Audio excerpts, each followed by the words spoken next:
So that little drop mark there just kills you. That's an easy +3.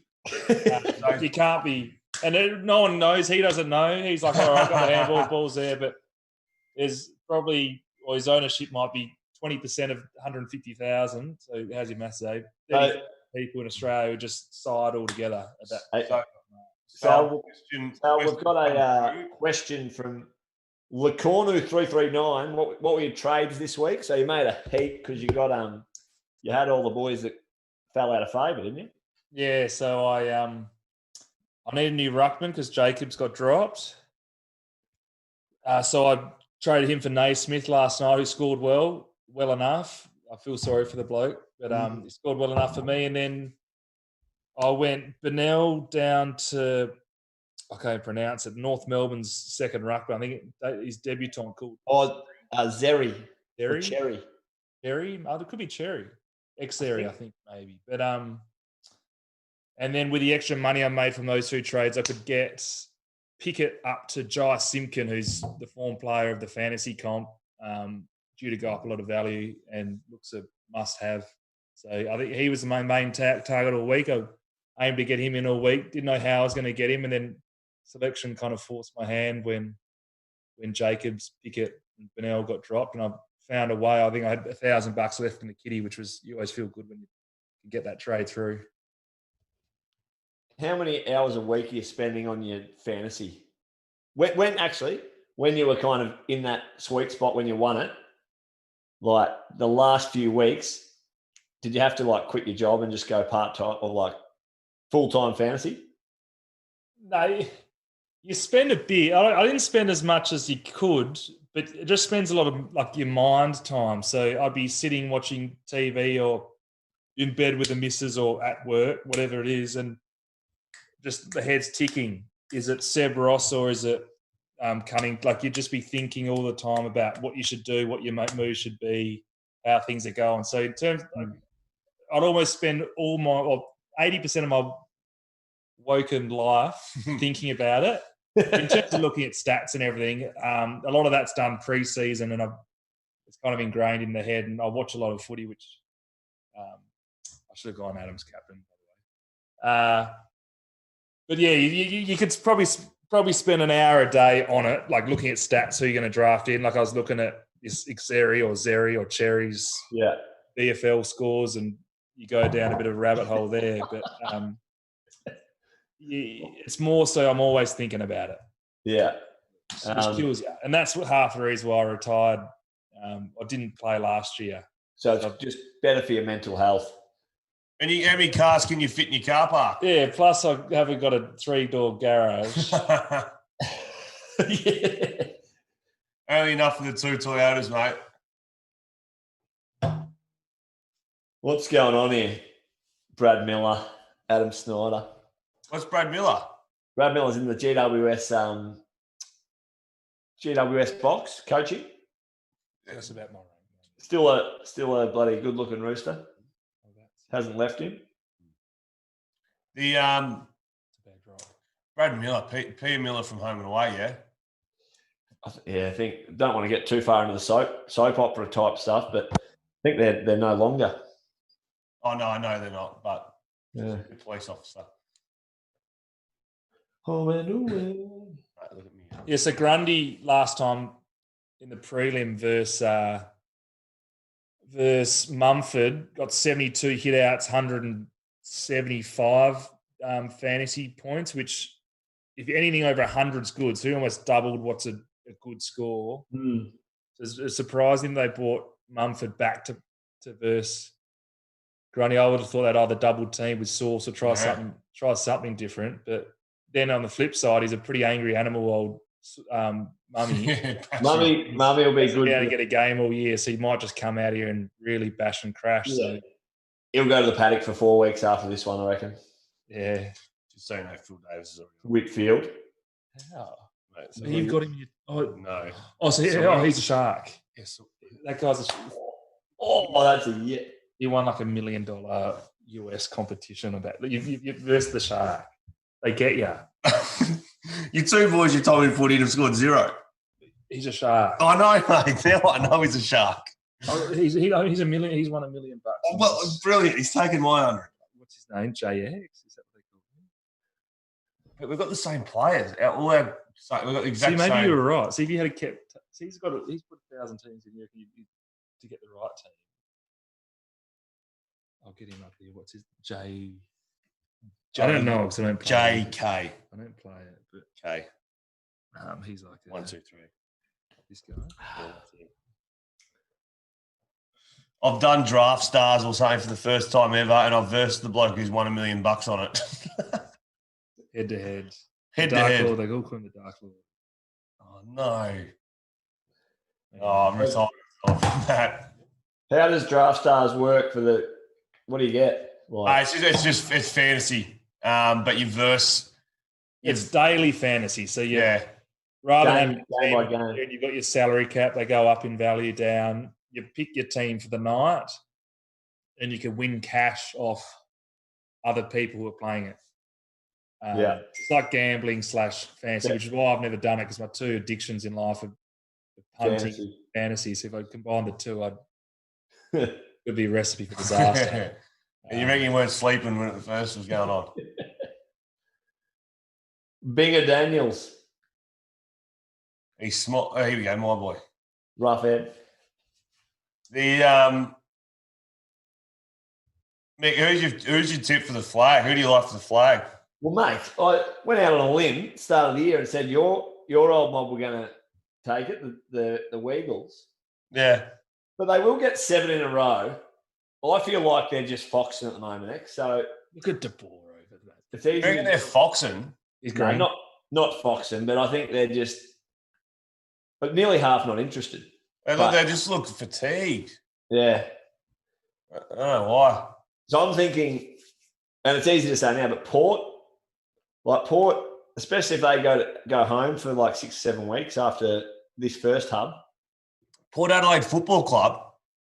That's the one, X. Mate, the Eagles will clip them tomorrow. Don't know about that. No, can't have it. No, he's got Ace as well, though.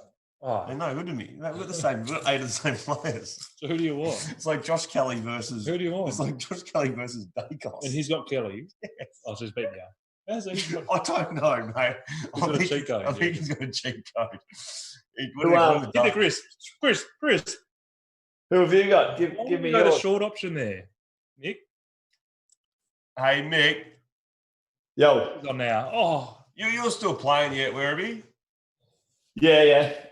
If we go ahead, Victoria, mate, down here we're what are we doing? Self-combusting at the moment.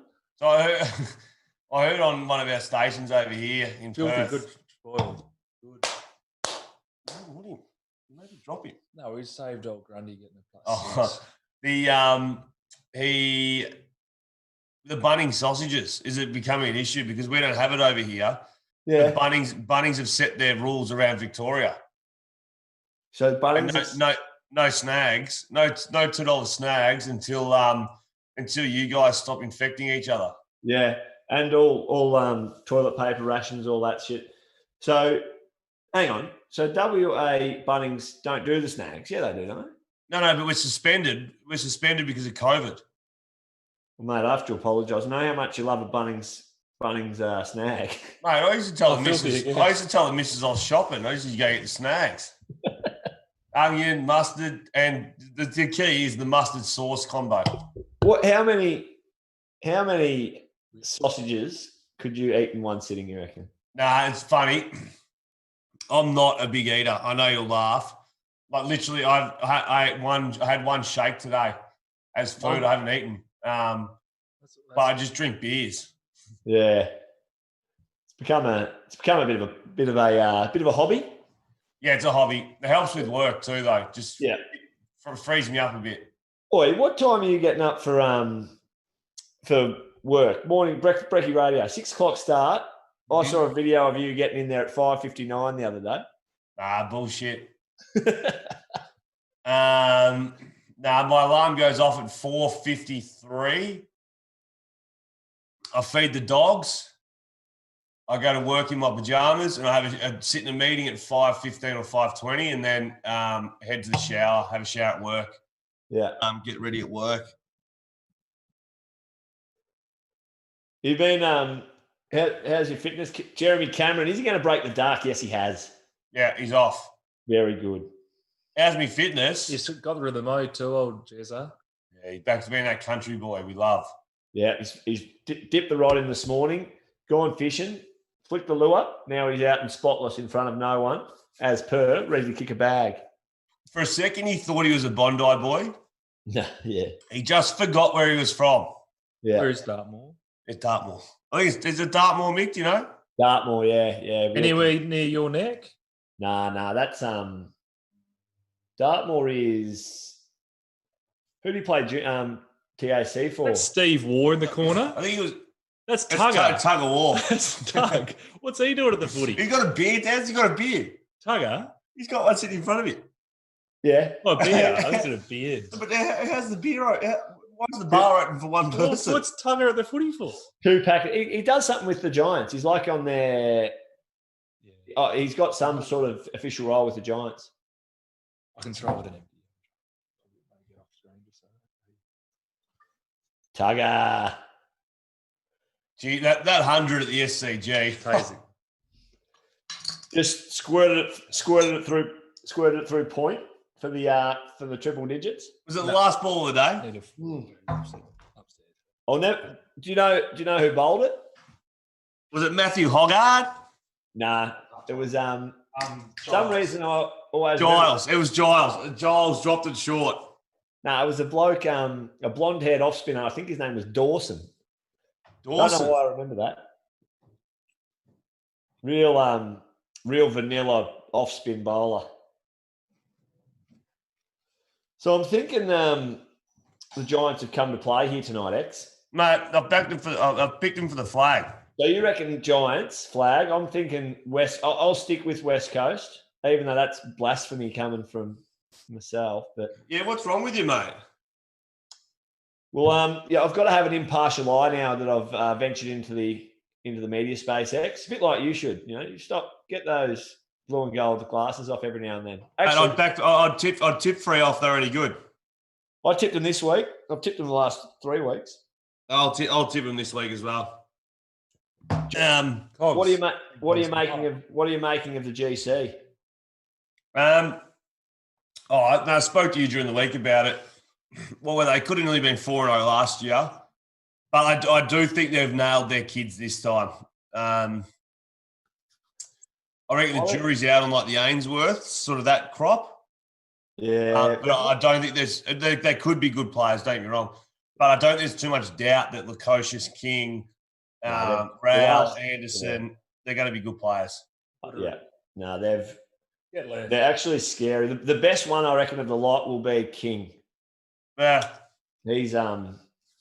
The Whitfield's had 9 to start. So in fantasy, back to fantasy talk. Sorry, Whitfield was a topic of discussion because he obviously got concussed last week on 2 touches and like 10 points. And he came in the season most expensive player in the comp. So yeah, the way it works is if you have poor performances, it has like a rolling average, which affects his scoring. So for him to get a score to not go down in value for the next 4 weeks is almost going to be impossible. So he's just going to drop league cash. So the question was, do you just trade him out now, save that cash, particularly if he's coming off a concussion, or you stick fat and hold, knowing he's going to be cheap soon and everyone else can jump on, and you'll lose a lot of money. But he's come out and repaid a fair few, 32 points with a bit to go in the first, which is a big score. Nothing more. Hey Mick, did you ever do fantasy? Did you ever pick yourself? Yeah, I still do it. I do it with the academy that I'm working at, but they love it. All the kids love it. But pick yourself when you're playing. Well, when I was playing, yeah, I was the only one that believed in me extra day one. I did. Then 1 week into my AFL career, everyone thinks they're bloody superheroes with me in their team. Stevenson, he's kicked two dozers, 2 points. Surely he slots this one. Delay. Why would you kick left foot there? That makes no sense. Goal though. What beer you got there, Mick? Mate, I've gone, and this, I think enough time has passed that now I've actually... Not back to the old school Corona. Oh, yuck. Enough time has passed. What do you want, a headache? Got my Brunswick, what do we call that? Brunswick Bowls Club stubby holder. Yeah, stubby holder's good. Even though it's, I'm living nowhere near Brunswick. Stubby holder's good. What do you got? You got your single fins? Yeah. They'll be, I'll be at the park tomorrow morning at 6:30 with the little one for about 3 or 4 hours. Well, maybe 3 hours. And then that's my shift done. I then venture off to the Scarborough Sports Club. Well, you were saying off air before that M's actually giving you the brief tomorrow. You've got a brief that you have to go to the pub tomorrow. Yeah, I have to. I don't know. Hang on, I'm just reading a message from D-Boy81. What's he got? Fuck X, been in a green pasture. And you know what? D-Boy81, I've had so much fun doing it too. Oh, mate. What I actually saw you. One of my favourite people, who's that? Tom Green's back in the tank. So, one of my favourite people to follow on Instagram at the moment, X, is Body Magic of Love Island fame, but also... And he took you under his wing there for a little bit, didn't he? That's not. You don't want to say that. Wow. That's a bloke, your heart sinks a little bit when you see that as an owner. Is that broken nose or eyebrow? He's tough. He'll be all right. He's tough. Had both. Have you ever broken that big snoz, Mick? Mate, I got it broken last year in a grand final, a local grand final. The bloke was completely playing the ball. However, the ball was about 50 metres away. Yeah. Jaden. Who is on this bloke? He wasn't getting. Oh, he's gone left foot again. He kicked it. Snuck it in. Oh my God! What's wrong with you? I like good footy. Footy's the winner at the end of the day. Especially because he had a crack at him for kicking left foot before. He just got together or accused. What that one up, Barlow. He does. Because I go back to your body composition, X. Yeah. Sorry, go. Saw a photo the other day. Yeah. You just got caught going through the archives, Instagram, whatnot. Something popped up with you when your missus did the Rottnest swim. Mm. You were borderline bloody see-through. I know. I was so skinny, eh? Skinny. I don't know what it was. It's dead set. It's definitely not the food. I just don't eat. Like getting up for breakfast radio, it's just a couple of coffees. And then maybe if I have lunch, I have it, but definitely dinner. Yeah. And when I say dinner, it's usually small. But I could have, and I don't want to endorse drinking, but I could have, if I'm stuck at work and I can't think of a good idea, but I could go and sit and have 6 to 15 beers just to try and come up with something a bit creative. Yeah. Look at me. I haven't seen my doodle for about 2 years. Oh God, it's good stuff. It's good stuff. How long did Body Magic have you going through your paces for? Yeah, so Body Magic is Jared from Love Island. He emailed me one day. He was listening to the radio show. Mad Fremantle supporting me, and he emailed me saying, because my email address is obviously easy to find through work, I'm sick and tired of people calling you fat. I want to strip the weight off you. And at that stage, he had no Instagram following or anything. Yeah. And we got him on the radio a fair bit. What did he take? Maybe about 8 or 6 kilos off me or something. Yeah. And then, lo and behold, the Channel 9 ads come out and he's on Love Island. Yeah, right. Now he's good humour. He is just full-time funny. Yeah, what have we got? X, like we talked about the other night, we like to go just during a game. Yeah. Have a look at the stats. You go, who's up the top? Who's had a Whitfield 10? Yeah, of course. I told you, mate. Howe 9, Williams 8, Wills Rupert Wills. Now, if he doesn't look like a country footballer, just put out up there on the AFL field, I'll go be damned. Do you know anyone called Rupert? No, but ironically, Rupert Batheris used to play for Collingwood as well. So that's two Ruperts, both at Collingwood. Sidebottom hasn't touched it. Phillips hasn't touched it. Yeah, because poor Sidey's got De Boer on him. Good luck, mate. You might as well just take the boots off and sit down now. Where's the red vest? Oh, X should have the red vest on just out of tribute, out of folklore. Mate, so when you're looking for your players, which I've been good tonight, this is the first time I've actually looked at the stats. Normally it's probably 30 times a quarter, but you say I'm looking for a crisp, and you scroll, and you think, surely not, must have missed him. You get back up to the top, go again. And then, no, there he is. He's down the bottom 5 points. So, yeah. Is it? There goes your Friday night. So is Matt Rao right with fantasy right now? So I'm not that attuned to not that attuned to fantasy. But his price, how much has it gone up since he started? What percentage? Like 200%? Oh, yeah, maybe 50%, maybe 50. Oh no, it'd be 200% or 100%. So he would have doubled his price. Doubled, yeah. But he didn't come in like you. So you're probably asking the question loaded, thinking he's going to take your mantle as best fantasy rookie of all time. Well, is he? But he's not, because you came in as a rookie price player, cheap as chips, bargain basement. Whereas because he was number 1 draft pick, there's a premium attached with his price. So he was pretty expensive, particularly for a first year. Like you had to get him, and there's a school of thought previously that you avoid these expensive ones. You might as well load up on the rookie price, like basement price ones, and spend the money on the big guns. Yeah. But Sam Walsh put that theory to bed last year when he proved you can spend that extra $100K for this rookie, and he's certainly worth it. So any good coach would have jumped on board with him, but he's been next level.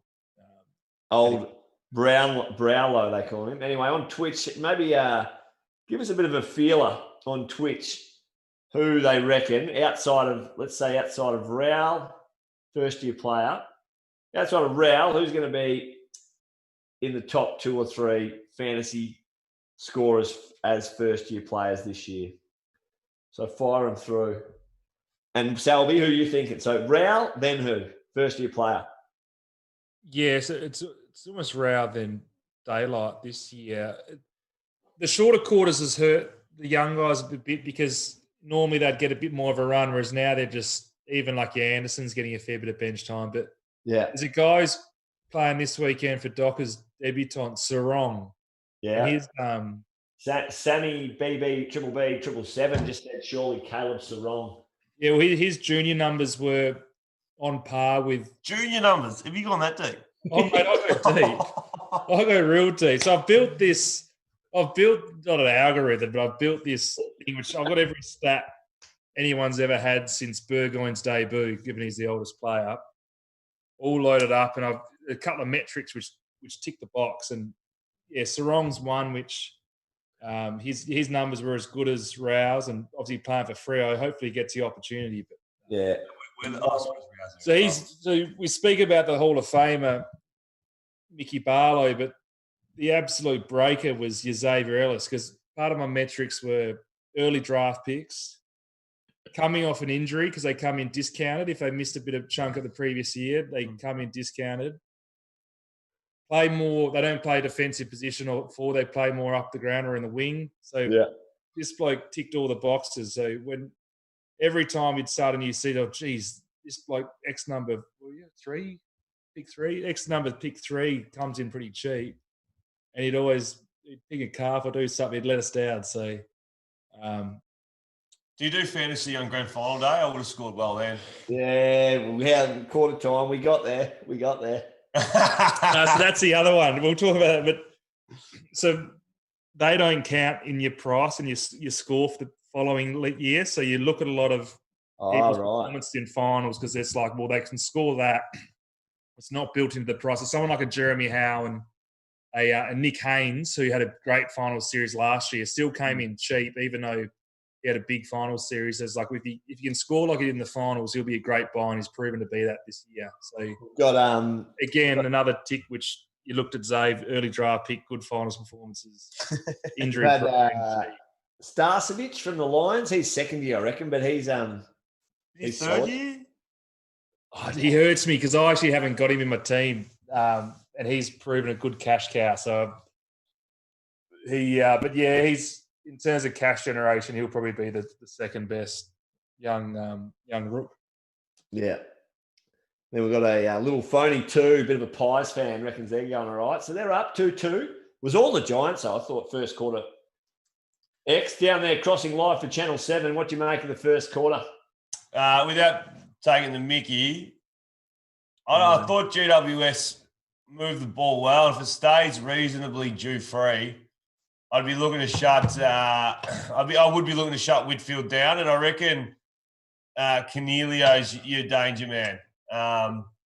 We saw him miss one, but I reckon that I'd be very wary of shutting down Whitfield. But who in the Collingwood team shut down? Who's in their centre bounce? Yeah, they haven't really got anyone. Maybe Taylor Adams. Taylor Adams can lock down a bit. Nah, ball hunter. He sort of head down goes. No, sorry, more. So when I say locked, you can't let. Maybe I don't know. You can't let him play on a wing by himself. Chris Main's the one. Maney. Yeah, Chopper. You can't let Whitfield, who's got the best skills in the competition, nearly. Why side are you going forward? So he's trying to get rid of the tag. Sidey and Heath Shaw having a laugh. It's 13-2. Yeah, 72 he got last year. The old Grundy. But he's killed him in check so far. Old Mummy's doing well. He'll blow up, but if Grundy gets less than 100 tonight, it's a win for non-Grundy owners. And 100 in these shortened quarter day and age is non-Grundy like owners. Yes, yeah. Mick, I've got a theory about GWS. Go, fire. So their speed and skill and like relentless run was non-stop for 20-minute quarters, so 30 minutes, right? Yeah. 16, I reckon teams have got the ability to hang on for 16 with longer quarter times, longer breaks after goals. I reckon these shorter quarters are killing GWS the most. You reckon because they can just slick it up for longer? Do you know what I mean? Like, yeah. They're playing to what, 20% less, is it? Yeah. If you didn't have to chase GWS's ass around for 20% less and you play your own game style, I reckon it's killing them. It gives me fair income tremors thinking about playing them. Gold Coast, I reckon my second ever game against them at Spotless, played them. They won by 102 points. And it was just like, I can slick, bang, bang, bang. Like, never seen a ball move so quick from end to end. So someone's just written Selbs. Grundy just had a -5 at quarter time. What's that mean? You just lost 5 points. I think the stat adjustments. Stat adjustments each quarter and the end of the game, which sometimes play in your favour. And if you -5 as an owner kills you, but as a non-owner, you probably couldn't. Lacorno 333. Yeah, Lacorno 339. Not happy with Grundy at quarter time -5. Here he goes. Bang, drops it, and Corky. Yeah, we take that too as an owner. That's that happens though. When you're having an absolute stinker, you actually just find a way to get a big Corky in the arse early in the game. So not enough to keep you out, but you just can have to run around with it for the rest of the day. Throw. His side, he got one on Matty. But it looks like, Matty's there. He'd be furious, old Matty, about that. Oh. Filthy. Oh, come forward. The old come forward to defend X. You just hope you make it. You just hope that it's... He didn't like that, did he? I don't know. I think Phil Davis has cleaned up too many in his time. Good player, but I think you just hope it's a Phil Davis and not a Heath Shaw who's fuming. Or Mummy. What about or Mummy? Off topic a bit, Selbs. So Matt Crouch getting dropped this week. Yeah. I haven't got him on my team, but I love him as a player, and it's funny because all I see is his fantasy output, and he gives a fair bit on a fantasy level. Obviously, he doesn't do the defensive stuff enough. I think that's why he got dropped. He was a bit slow. Yeah, I reckon. I think they need to make a statement. Everyone was saying Tex Walker, but is Matt Crouch's statement? I reckon it is because again, people you look up the stats from last week. He had 22. So, but I watched a bit of it. I watched a fair bit of that game last week. And you could just see, and the Suns are a bit like GWS. When they get the ball now off turnover, they just slick it from one end to the other, and it just explodes like a bomb. And you could actually tell Matt Crouch was a bit not passive, but kind of sluggish to defend, which he's always been that way. But when your team's not going well, it's harder to cover up the cracks. We've got another question for Selbs, Mick. Thoughts on Grundy as captain this week? Goldie. Thoughts on Goldie as captain this week. Had none of the big two rucks or Neil, so ended up going him. Grundy just copped another corky there too. Goldie would have been mine, but I just didn't like that they put in that. How do you pronounce it, Mick? Cherry. I think it's Xavier. I'm going to stick with. No, I think it is Zeri. Yeah, I think you're right. Like XERRI. The fact he's in. So the reason why it's been a big two for the last 5 years of Grundy and Gawn. Goldstein's been a clear third. Yeah. These shortened quarters, Goldstein's rucked all 4 quarters. All 4 quarters, all 100% game time. So Razor, hang on. Razor's got a bit of stubble going on. Finlayson just dropped Pendlebury, and then Roughhead went and cleaned the path for him. And Razor wants to be heard. He hadn't been heard for 5. Yeah, Razor's keen. 5 minutes with his – what's a shit beard? Anyway, watch this. This is baloney. I don't know if they show a replay, but have you got the sound on now? I'd be interested to see what Razor's saying. Here we go. Look in the background. Oh no, it was before that. Finlayson went him on the ground. See how Pendlebury's a bit scruffed? Yeah. Oh, I don't like when I hope he misses this because Finlayson got up and carried on a bit. Straight through the middle. And he's straight through the middle. And now he's chirping. As he would. So Goldstein, the reason why he's a penny is he went to 100% of all ruck contests. So although he doesn't score as well as Gawn Grundy, he's been the highest scoring ruckman all year because he's rucked he's playing 100%. Grundy and Gawn play 85%.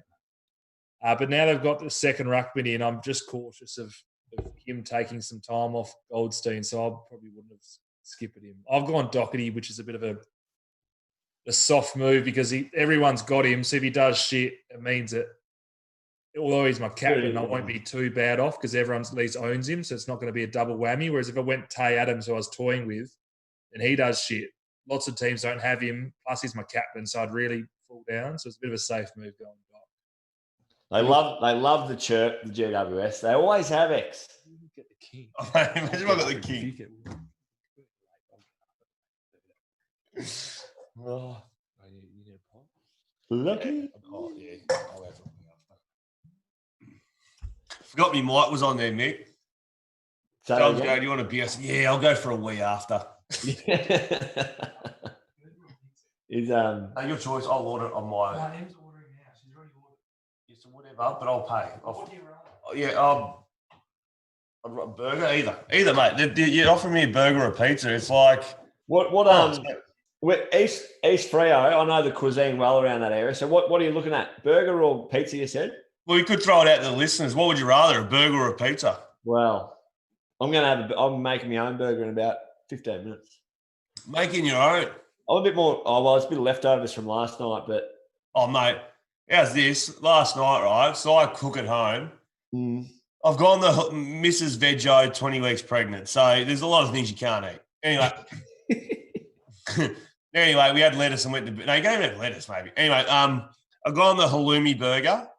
So listen to this process. Got the salted mushrooms on the grill. Hang on, you've gone got sourced ingredients. Yeah. So I got the salted oiled mushrooms on the grill with a bit of cucumber. Grilling them away, 3 or 4 minutes each side. Take them off. Halloumi goes on. I've got a bit of chopped up capsicum, sautéing in some nice little juices and secret spices, I'll say. Yeah, so you don't give the secret away. I got some sweet potato chips in the oven. I've got the lettuce chops. I've got it all set. I've made myself a nice little pesto sauce with some pine nuts, basil, oil, garlic in the blender. Anyway, I spent an hour in there just to really put on a show for the wife. Anyway, she's still trying to impress her, are you? You still got some. On a Thursday night, you angle for brownie points for the weekend. Anyway, I've made the burger look delicious. I put it on the couch, walked to the bar to grab a beer, 3 or 4 meters away. The Labrador walks in, grabs me burger and walks off. Far out. An hour. So then what'd you do? Give me your next move. I went to bed with 4 beers and that's it. Didn't eat. Not a thing. Oh, mate. What time's your alarm go off, do you say, for Brekkie Radio? 4:45. 4:45. Hit the snooze? Nah, straight in. No. The alarm doesn't go off. I feed the dogs. They're on autopilot. They know when it's time to to snack. Far out. I think side bottom just cleaned him up here with an elbow. His elbow was up, wasn't it? But you're not staying down that for that long. I thought they'd breed him a bit tougher in the rounder than that, Zachy Williams. Have you got side bottom cells? Might be having a holiday. No, I think it was. Did you see Bailey Dale get reported last night? Yeah, here we go. Oh, no. Yeah, I think not staying down for anything dirty. I think that's fine. Play on. Yeah, I think he might have overplayed his hand there. Where are you going? Yeah, order on my phone. Is there a Simon Says floating around? So, East Freo. Go to Burgers with Attitude. No, we're just dropping a little grilled number. Mate, support local. Burgers with Attitude. Oh, mate, are they on Uber Eats? You'd imagine. Righto. So, I coached Sam Taylor, who took that mark. Wouldn't know. Well, he's one player. You wouldn't know him if he jumped up in your wheat bix, Sam Taylor. But you know the raps on Norton. Is he from over there, Sam Taylor? Yeah, Sam Taylor and Norton, WA boys, same year. Yeah. Sam Taylor, I reckon. So Norton's obviously jumped out of the box extremely quickly. And if you had to take one, you obviously take Norton. Mm. Sam Taylor will be right up his freckle in a couple of years. Mark my words. That's what Dill said that last week. He goes, mate, he's the best defender. Like, highly he'll be a generational defender. Sounds silly. He's as good a mark. He's as good as mark as Norton. Yeah. You just don't see because he spoils. Yeah. So they should back their ex. Oh, Grundy's nearly bloody taken. So Chris gone from should have been a tackle, which is 4 points plus a free kick against 3. So there's a 7-point difference, which hurts you a bit. The old 7-point swing helps. That's a swing. The boy from Dartmoor. All right, X, is he popping this one through? Yeah. No, he's on tonight. He's got us. I'm going to say left. I think we're going to get cracking. Oh, so your old team would have won it. Yeah, I've been your boy. The old set play. For those playing at home. This bloke, you know that role you've spoken about in footy, the graveyard shift? Or the half forward role? Death Valley. Yeah, this bloke's the only bloke who plays it well. He can get up the ground, he can get busy, then he can get back to goals. Yeah. Best in the business. You know who could play that role well? Ryan O'Keefe. Yeah, Ryan O'Keefe. But Ryan O'Keefe wasn't as flashy, I don't think, with the output. This bloke. But some blokes playing that role, Lex, like Toby, very few that play that role get told, just go play there and pretty much do whatever you want. Yeah. But the 95% of us had to play it as if, all right, I've got to stand right here. I've got to sweat off that bloke. I've got to make sure that my bloke's with me. And then I can't get sucked up too high. Whereas Toby Green, he can get sucked up as high as he wants. No, and also Whitfield used to play that role like 12 months ago. And it created a lot of confusion for Oppo clubs. But in the end, they just let it go because those players have 30 touches. But the clearance numbers weren't. I mean, the rebound numbers outside defensive 50 were huge. As good as Whitfield was, him just running his own show was actually hurting them more than what it was really helping him. So, half forward with the license, it does kill him in the end. Not kill him, it can kill him. Yeah. I remember when Death Valley, so Ross Freo changed the game plan in 2014 or 15, one of them. I remember the meeting. I kind of hardly remember many meetings. But this one I vividly remember because Ross walked in, slapped it on the board. He goes, right, we're going to play 6 forwards this year.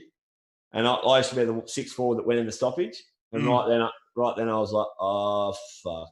That's all over. That is a grim career lies ahead. Mate, when the coach asked you to play that role, and as you've said to me before, you've had 6 touches. Like, so it's not about touches. It's about this. You're like, mate, it's about touches. It's about nothing other than touches in life. Yeah. My mates are going to ring me after the game and just ask me what's wrong, what's happening. Yeah. When you're scrolling. When you're scrolling to the bottom. Carpooling on the way home with Spur and you've had 6. No good. Someone just, Mick, what's the name of, is it Gilly 5? I'll just go out and back in. Hold on. Don't know. Spell it for me, mate. Oh, ex-brother thought tonight was a beer-free sort of night. Friday night with a blockbuster footy game. That's your bread and butter. I'm lucky to go home. And you're not, this is the longest period between you and having a clock on for work. What's who's your pub partner tomorrow? Oh, that is good. And then he's on his right foot, but he still kicks on his left. Steel side bottom. Unbelievable. That is good. Imagine being a right footer that you check side or left foot. I know. When you're comfortable just to do whatever you want, life's... Sam Mitchell used to say, because he could kick both feet, if a siren went and he was within 30 or 35, he'd use his right foot, which was his dominant. Outside 35, he'd use his left. Yeah, I've seen him take a set shot with his left. It was like, I just thought it was arrogant. But it's just there's a bit of arrogance to him. He can tell you that it's the same, but he kicks further on his left than his right. There's a bit of arrogance to it, which I love. I actually quite like that arrogance. Imagine dobbing left foot from 35. Who's that? That's that is pick the pocket type stuff. That's goal of the day. You seen that, boys? Yeah, that's handy. He's picked the pocket. All right, I'll be back in 2 or 3 minutes. I'm going to make myself some grub. You're going for a leak, mate. Don't lie. Of course it is. It'll have some difference. Can I sled you? Can I sled you? Do you? He's like... No, because he's got 1,000 teams in. He just picks up this against like battlers. So I've now got a new concept where you can't play... If you're experienced, you can't enter. It's called like a non-Sharks league, and you can play just against beginners, which is what I thought you would have done. Not come. How do I find that league? I don't play that. Man, I'm head to head, and I'll pick up the Shark. But I'm fighting. You must say I'm fighting. You're fighting well. Just need your 2 players to get involved. Hatley, what's he done? 7. Be Green, and I had Green in, and you made me drop him. Which one? Toby? No. Oh, no, I told you to get Green. No, I had him in, and then we reshuffled. Then we reshuffled. That reshuffle hurt. That reshuffle hurt us. It's a good old Whitfield. I'm a non-owner, but I like him doing well. Repay those who did well. He's on 14 touches. He's because they've had some tough times. They got him as the most expensive player in the comp. He's averaging 40 after 3 weeks, including a 10 knocked out. Pretty happy that he's done well. Jack Powell. Might as well wait for Mick. Yeah, I'll wait for Mick. Mick's going to get a burger, mate.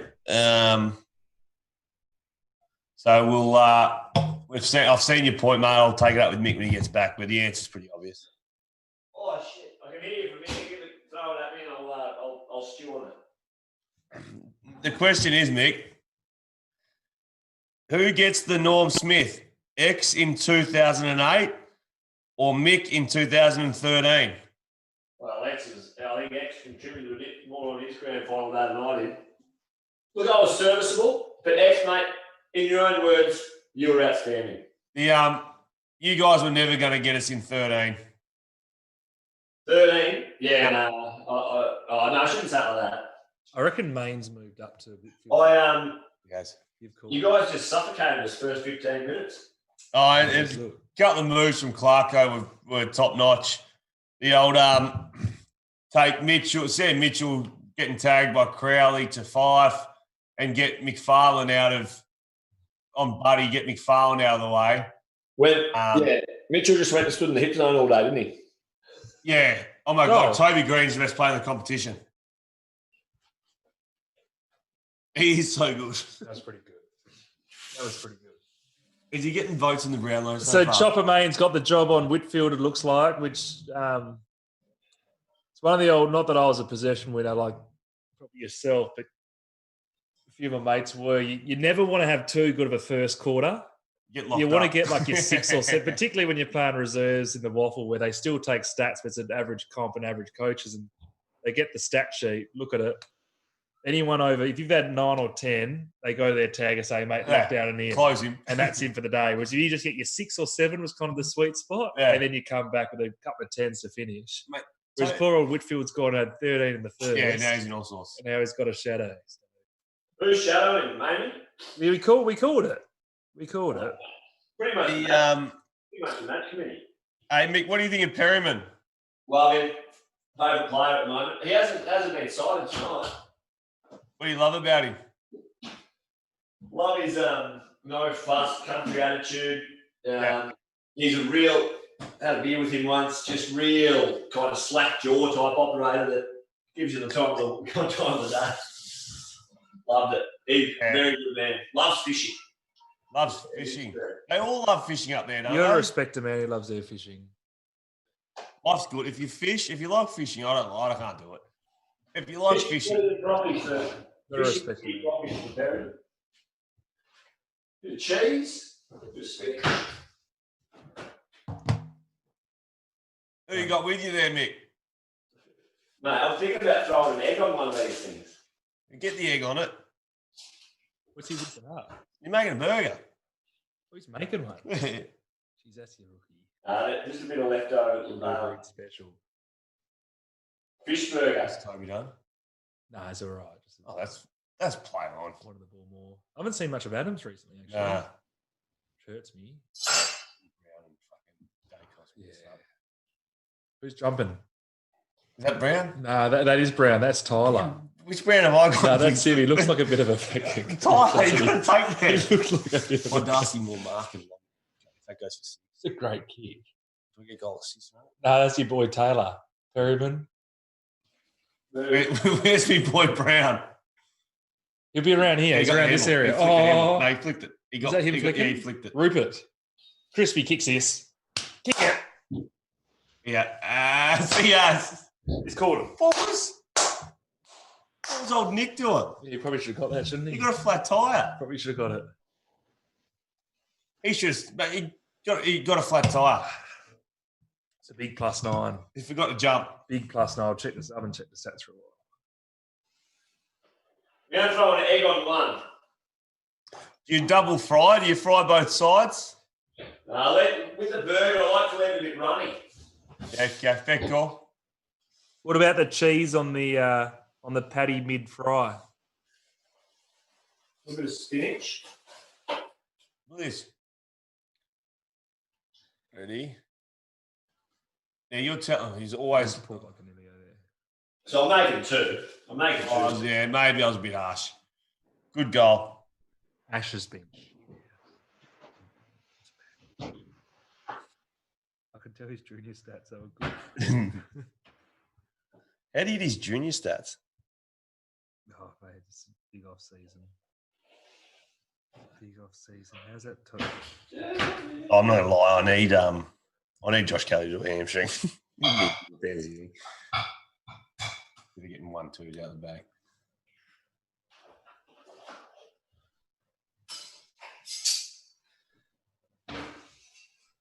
Cornelio, very quiet. Very quiet. I've got him wrong tonight. So he's had 4 touches. What's Toby With a done? half a footy, which normally good thing about having Cornelio is that he can't get a kick up forward, he'll go mid, vice versa. Cheap marks. He could end up with 2 or 3, couldn't he? Full forward. But it looks like he won't. Callum Ward also not so great. I wouldn't want a bit more. Hey, good game night tonight, fellas. 28 That's what I was just saying. Good game. Enjoying the spectacle. Mummy's holding his own here. What sauce are you putting on the burger, Mick?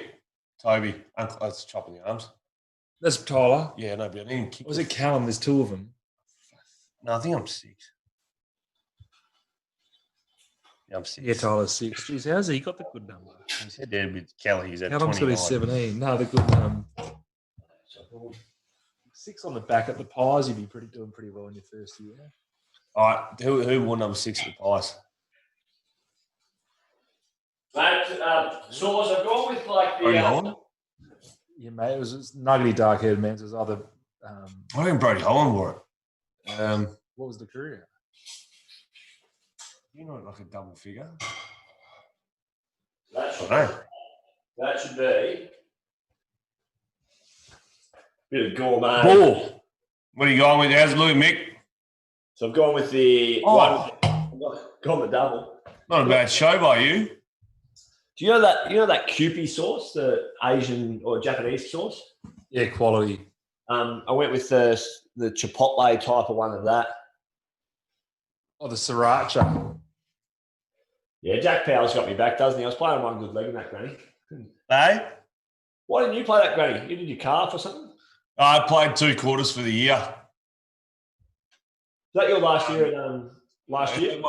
Hurt my leg in 2012 in the granny, and they injected it full of local. No, I just didn't play much after that.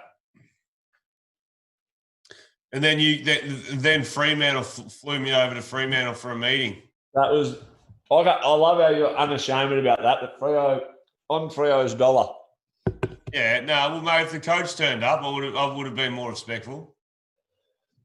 RTB. RTB didn't rock up. Vintage RTB. But he's funny, isn't he? He's hilarious. I was he had a crack at Kano through the week. Yeah, about Bit of body work from Nathan. Backing up 5. Oh no! In all seriousness, though, Fife should have followed him through. Yeah, I think he half said that, but yeah. I know. If we turned up to Clarko's meeting and someone did, and Hodge or Mitchell or Lewis didn't follow someone through the stoppage like that, I know what would have been the response. I reckon. My feel is if Ross was still coaching, he would have Eaten him. would have gone Fife, no good, and then the others no good either. But also the fact that it is true, the media will headhunt the, look for a flaw in the big dogs. Yeah. So it is a whole system thing. Everyone let their piece down, but the catch cry or what's going to grab the ratings is let's go after Nat Fife or let's go after Dusty. It would have made a headline if you told Griffin Lowe should pick that. Yeah. Griffin Lowe should work on his ground balls. Did he get into Fifey at times, old Roscoe? Oh, Or was he protected? Bit of Lenny Hayes about it. Lenny. He was the one that had the license to do what he wanted, like because he was so good. So, like he didn't. Pav copped a few sprays. Fifey copped a couple. What was the story, Mick, about Pav spray at half time where Roscoe started yelling at him saying, your shorts are clean, your jumper's clean. But Pav had gone for a shower or something? It was on the Gold Coast, 2012, and it was like bucketing down rain. And we were going shocking, like half time we're up by, like, I think we were down. But yeah, that was the first spray I'd heard Pav get, and it was like, I'll start at the top. You, Pavlich, have a look at you. And you can tell it's off the cuff. Yeah. Because he's like looking for him. Where is he? Look at you. Not a speck of dust, not a drop of sweat on you. Pristine. He went again. And Pav like you could tell Pav had a new jumper on. Yeah. And then he put the towel through there. I don't reckon he had a shower, but I reckon he put a new jumper on and he's got a towel and like washed his face. So he was pristine. Yeah, no, he cleaned himself up. Yeah, he was pristine, ready for the second half. Well, I think what gets lost in it a bit that, at the same time, Pav was probably going shit house. Well, for that, but he'd cleaned himself up and walked out of the meeting, and apparently the footy manager goes to Ross. You might have gone, or it might have been after the game. Goes, you might have gone a bit hard at Pav just in terms of that pristine stuff. Fair enough, having to go at him for minimum output, but he had actually just put a new jumper on and washed his face and run the towel over himself. What else you got on Roscoe? Jack Powell wants to know, 2 blokes never kicked 100 snags in the one game before. Please discuss Clarko's tactics in the final round of 2008. What was that, buddy? Yeah, so Bud was clearly the best forward that year. Mick, if you remember, I think he had 200 shots. We people forget that we were winning by a long margin, big massive margin that game. I think it might have been 100 points in the end. But we were just going at it normally, and Bud kicked his hundreds in the first quarter. And there weren't tactics to stop Fev kicking the 100 until Carlton tried to make Fev kick the 100. So where were Carlton? Were they going to make finals? No, they were shit house. But like they were running away from goals. Like they had open goals to kick, but then they were running away from goals to try and get Fev to 100. And it wasn't Clarko's tactics; it was the players' tactics. More that if you're trying to take the piss out of us and you couldn't turn up and have a decent crack, we're not going to let him kick 100. So I know Clarko gets a bit of heat for dropping Roughhead back in spare man, 100 points up or whatever. But there's a bit of like he's got no one to look after but his own team. But also they took the mickey a bit. If you see Chance Bateman and some of the Hawthorn stars of that era, they punched the air, like they fist pumped that we'd stop Fev from 100. Mainly because they just didn't. I don't know. They didn't turn up to play. I don't know what the margin was. I'm guessing 100, but it became all right. You're not interested in getting the 4 points, so we're going to win this game too. That's how good is he? Oh, what do you talk to me about? So, like you said, 2013 grand final, he just knew what to do. But it's never like he never changes the whole world. It's all subtle. Nah, 2012 he tried to change the whole world and it killed us. So he didn't kill us. He said after we lost 2012, I think we had 20 or 25 more inside 50s in Sydney that day. But for some reason, we started playing a midfielder off the back of the square. And so we're winning the clearances, but kicking to their numbers. And then Clarko was like the first person to put his hand up and saying, fuck, I tried to do too much that day. Yeah. So you're right. Like the first time all year you threw someone pretty much off the back of the square. And it was working. Like we had plus 20 odd in clearances, plus 20 odd in inside 50s. so we're dominant, but we couldn't get the rhythm going. So I think that 2013, Mick, it's hard for you to say, but I just thought those boys were a class above. If we played Freo 10 times, I reckon we might have won 7 and you guys might have won 3. So you were the team we could never what Hawthorn did to us, we used to be able to do to Geelong. Not like it wasn't easy, but what Geelong could do to us. So it was like a legitimate 3-way, like not a where Geelong had your measure, we had Geelong's measure, and then you guys had our measure. Yeah. No, it was and there was a bit of redemption and all that sort of stuff going on. Yeah, playing a team, like playing West Coast in 18 for Collingwood, there is a bit behind playing a team that's just lost the grand final or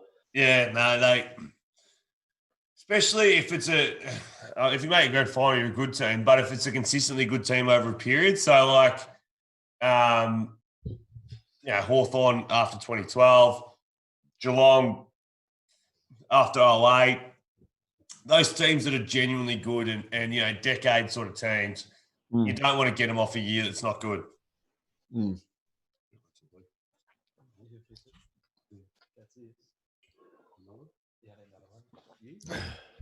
Wow, that's good. That's the 25K bike ride today.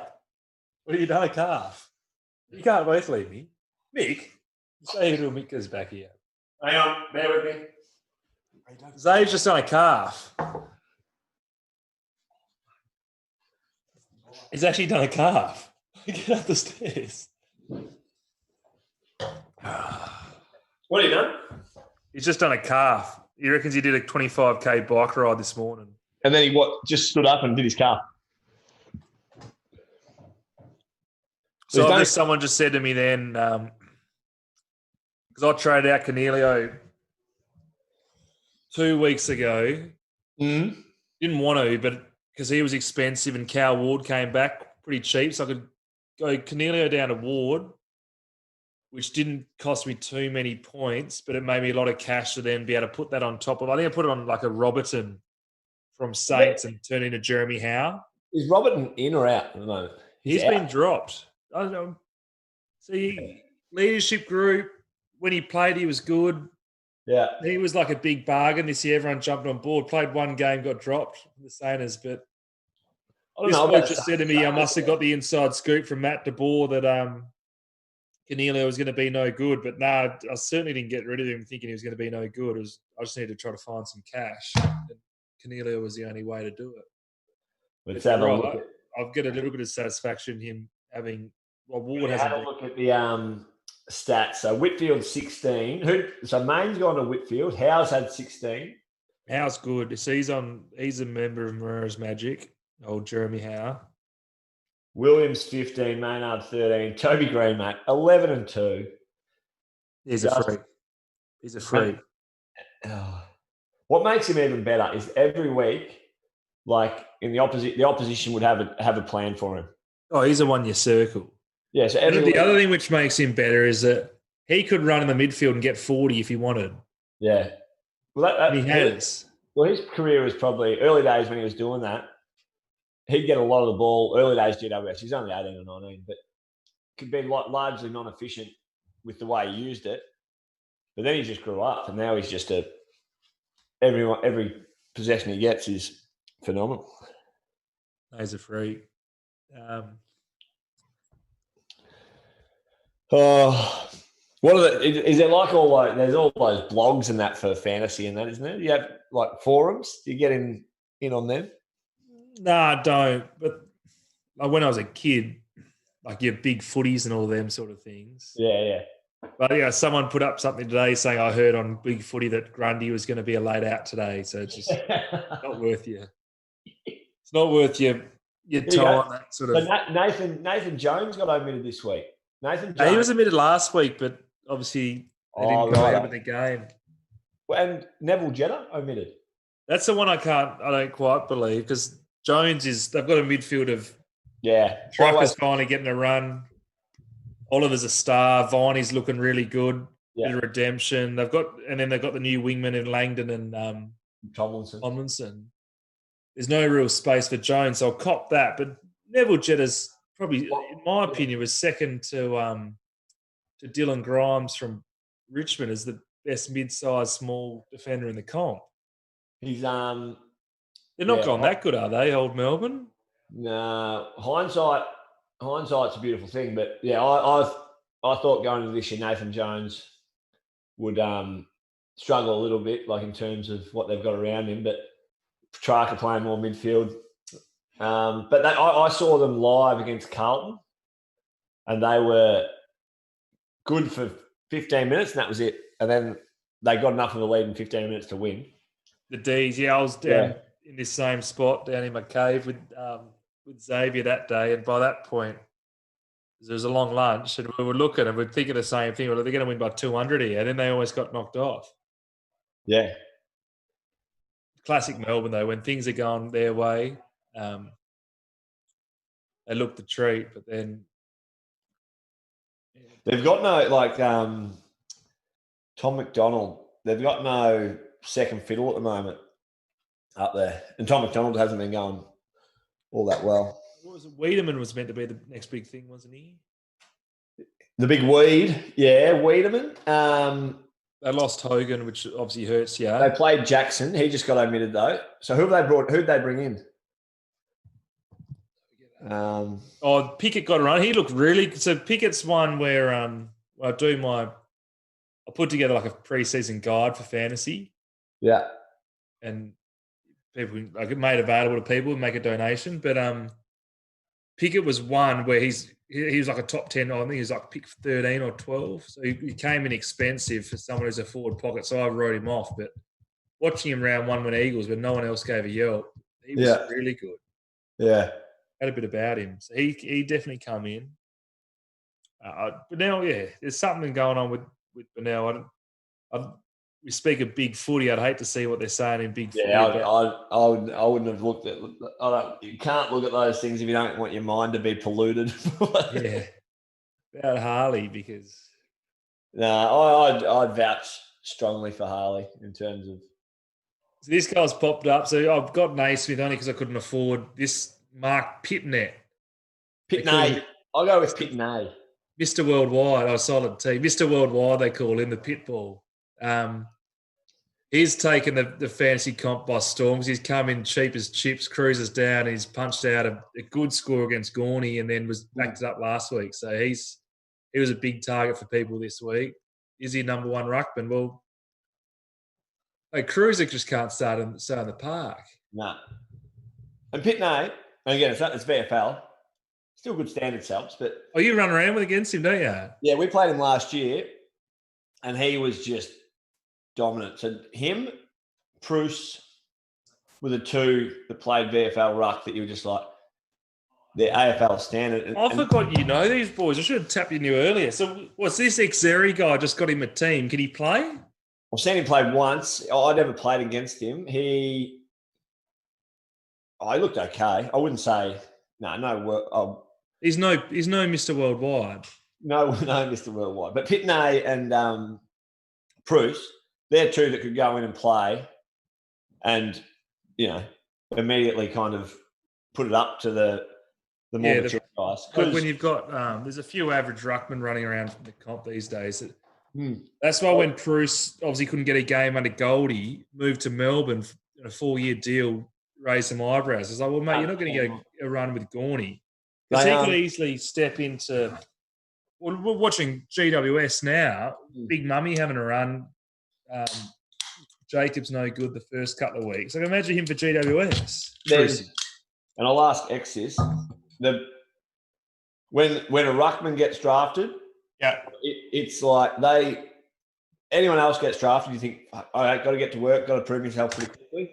If you're over 200 centimetres, you get drafted, you've got 6 years of just no worries. Unless you are absolutely just no good, pathetic.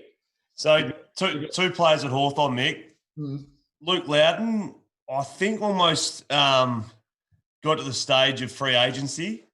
he ended up, his debut, he kicked 3 goals. Against us, against West Coast. Yeah. He reckons, so I think he played 1 game total, kicked 3, but he says he finished up Coxie. And Sam Grimley, both rippers. Like, yeah, you're almost signing contracts. Like, Grimmer's just had a bit good personality about him. But, like, yeah, both of them, I reckon, combined would have been 14 years for 1 game. I know maybe Grimmer's played 10, so maybe 11 games. Yeah. 14 years. Dan Curry. You remember Dan Curry? Yeah. He was North. Yeah, we all know him. North Melbourne, Sydney. He was a bit of always on the radar as big numbers in the twos. And Gold Coast. And Gold Coast, 3 clubber. He was, I think, in his 9th year. Only in his last year did he go ahead of games and years. Yeah. And he actually went to the SANFL, played a year in the SANFL, got drafted from the SANFL to Goldie. So, Mick, you know when you play AFL, so there's an annuity fund, which is, I think they put, is it 20 grand, Mick, a year into an account? For it's like tiered on how long you've been in. So we used to call it, me and Matt Spanger, who didn't play a lot. Good extra man boy, Matt Spanger. Yes. We weren't signing contracts. We were signing annuity schemes. What? So knowing we weren't going to play, but just thinking about life Extra after footy. But then we changed it to signing Dan Curry's. He was the king of it. The absolute king of getting the annuity payment. There's a new one in town. Who? Keegan Brooksby. Oh, yeah, Keegs, yeah. Well, he's at Hawthorn now, was West Coast. Yeah. He had a run at Gold Coast. Gold Coast. We used to call him high jocks. And because he had this, like, his legs were so long, and then he had like this arse that kind of arched into his lower back, and he had to wear his jocks nearly up around his belly button. He just used to go by high jocks. And, of course, dating Channel 7 and Survivor. Abby Holmes. Abby Holmes, yes. Angus Graham, I talked to him about the other night. He 48 games, 9 years. Richmond to Adelaide. So but Curry had more years than games, you're saying? Till the final year. Right at the end, he pumped up more games than. But the poor bloke or not poor bloke, whenever he got a game, he injured himself. So it's either you consider you finally get the opportunity, then you hurt yourself. But he hurt himself, so he'd get his match payments for. If you're going to hurt yourself in the AFL and not the knee. Max Bailey, who unfortunately did 4 or 5 knees, 4 knees maybe. He first did his knee in a NAB Cup match. Yeah. And was just picked as a top-up player and then did his knee. So he had the 25 match payments up his sleeve.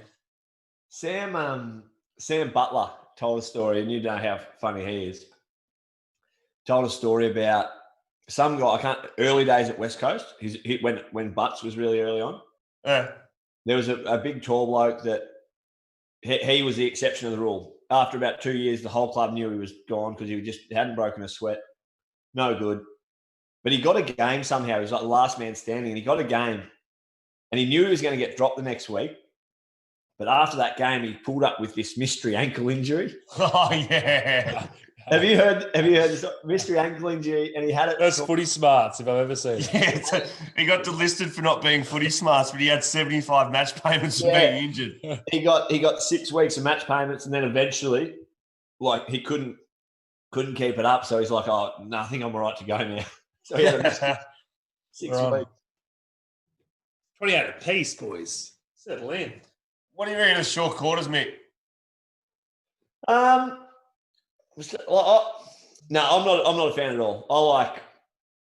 I'm just pure. I like footy how it is, how it was. Especially the players. The players wouldn't want shorter quarters, and they're the ones. Well, you'd think the players would want to do less for what they get. But hey, quick one, Mick. I don't know if you spoke about it when I was at the bathroom. Sam, Triple B, 777. Who would you take, Whitfield or Green? Have you both spoken about that? Green. Green. They're both pretty, both guns. Yeah. but they're also they're neither a dime a dozen. Like not You got to every pick one. not every team's got a green or a, no. I'd take green. Yeah.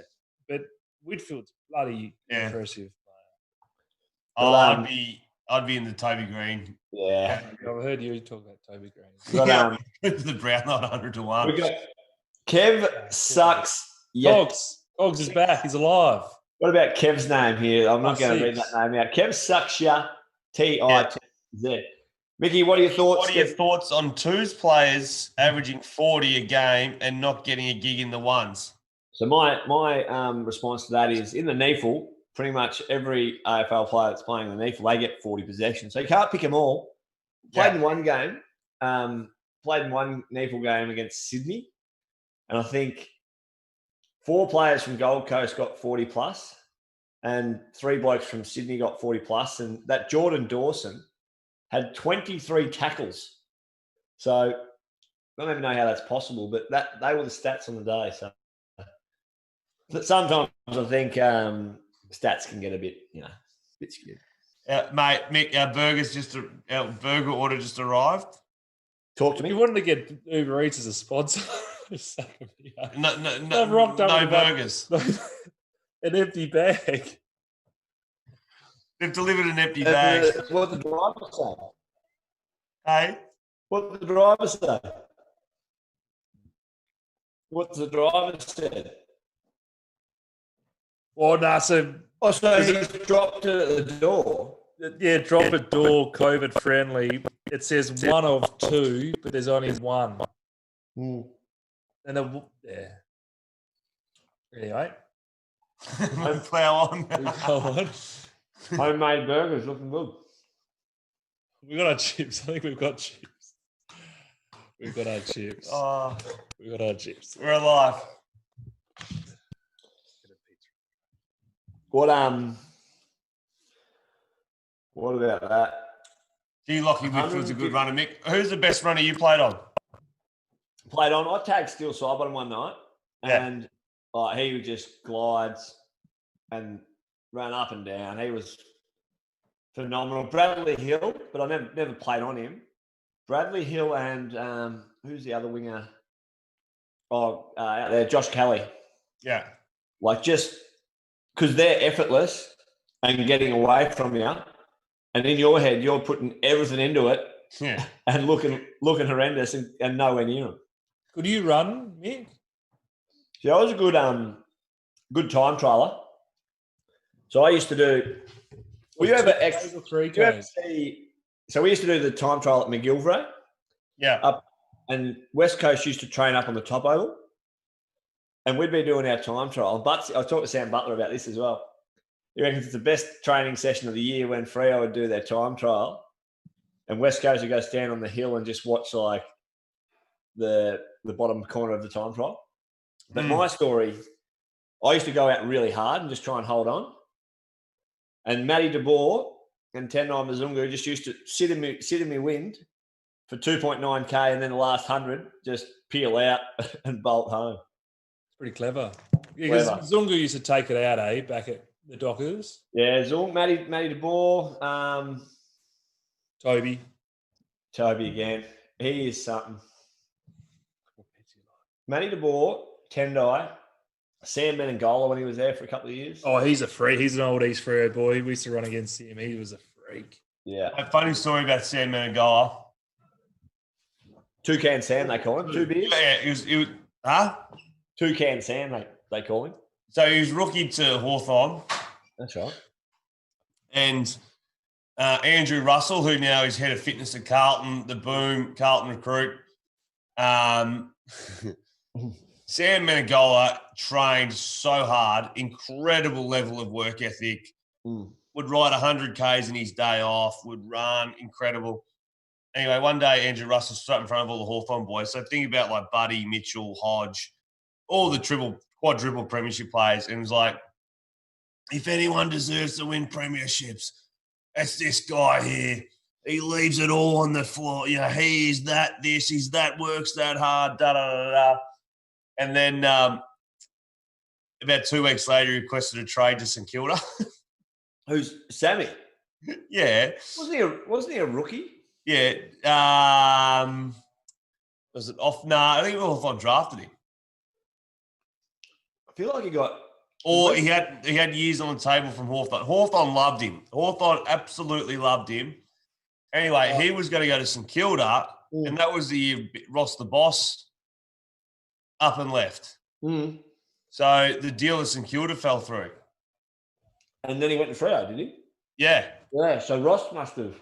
As a rookie, but he had a deal at St Kilda locked away, and then Ross left, and that deal fell through. So he ended up rookieing at Freo.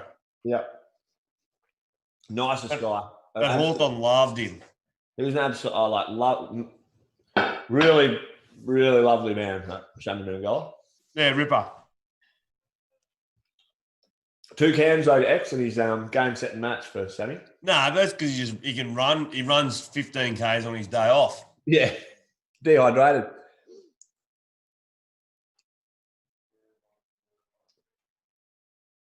Kevy sucks, yeah, TITZ again. He's just saying, don't be soft on the topic. No. At the time, I thought I should have been in the team, but I fall on my sword, move on. You had one game, Nick. I remember looking at the stats. We played in Adelaide against Port or whatever, but Peel played East Perth in the rain or there was a massive storm. It was like in the like we're in the movie Twister. And we were on the bus. We were on the bus driving to the game, and I reckon you might have nearly had 30 at halftime. Would that be nearly right?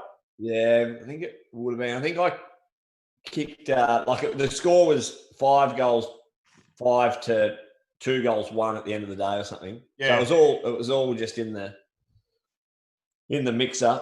I remember who played from. Do you know? And also that's like getting towards the back end of the year when you're playing in the twos, and you're playing another team that has AFL list of players, and you just know who's checked out. Yeah, of course. Kane Lucas had checked out big time. He's also a good East Freo. Good as fair boys. Had he checked out, or he just wasn't quite?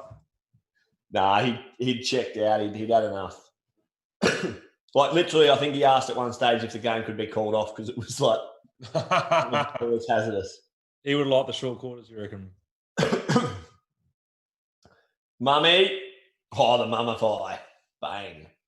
So Toby's 3 goals here, had 13. He's got 3 Brownlow votes. Don't at me when I say that either. What's your live odds? No, they're not doing cash outs on Brownlow. Play on. Yep, Howe, nice little touch. You get it. So how's that a big game? How's that a monster, actually? He's had 19 touches. Why would you take advantage? Over to Chris. Pop it up. Nice pop. That's not a nice pop. Oh, this is killer. Say killer. That's a +6 This is going killer. begging. Here's Tom Green. You like him. He's in your draft stars. Yeah, but everyone's got him, don't they? Your thing. Yeah, but the other bloke's got him. Gee whiz, you can't turn it over there. Who turned that ball over? Then I had to hit It was Crisp. No, he had to hit Chris. It was bloody Moore.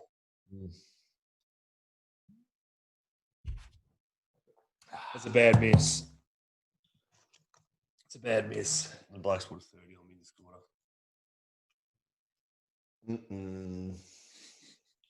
I can't believe you're up against him. You mean, The Dark Lord. How's my man Mark McGowan's popularity going over there in the West? Oh, good because he's opening everything up, but look, mate, I just don't get these health advisors. Just too much, but like, when are you going to open the states up? I'd love to have, my family come over without doing the 14 days, whether they can get a swab and then get the all clear, but I don't know. They're all pretty set in their ways at the moment. And the health advisors love their moment in the sunlight. Don't worry about that. He's had a good little minute here, Tom Green. Good tackle. Ball? Up in me. Big tackle. It's a +7. I think that should be holding the ball because he got a handball to it. No, he got a handball, didn't he? But you take umpires can sometimes just when you're in tay. That's why I love like tackle effective. It's worth kick. more than 7. But inside 50. Yeah, it's big. Oh. It's big.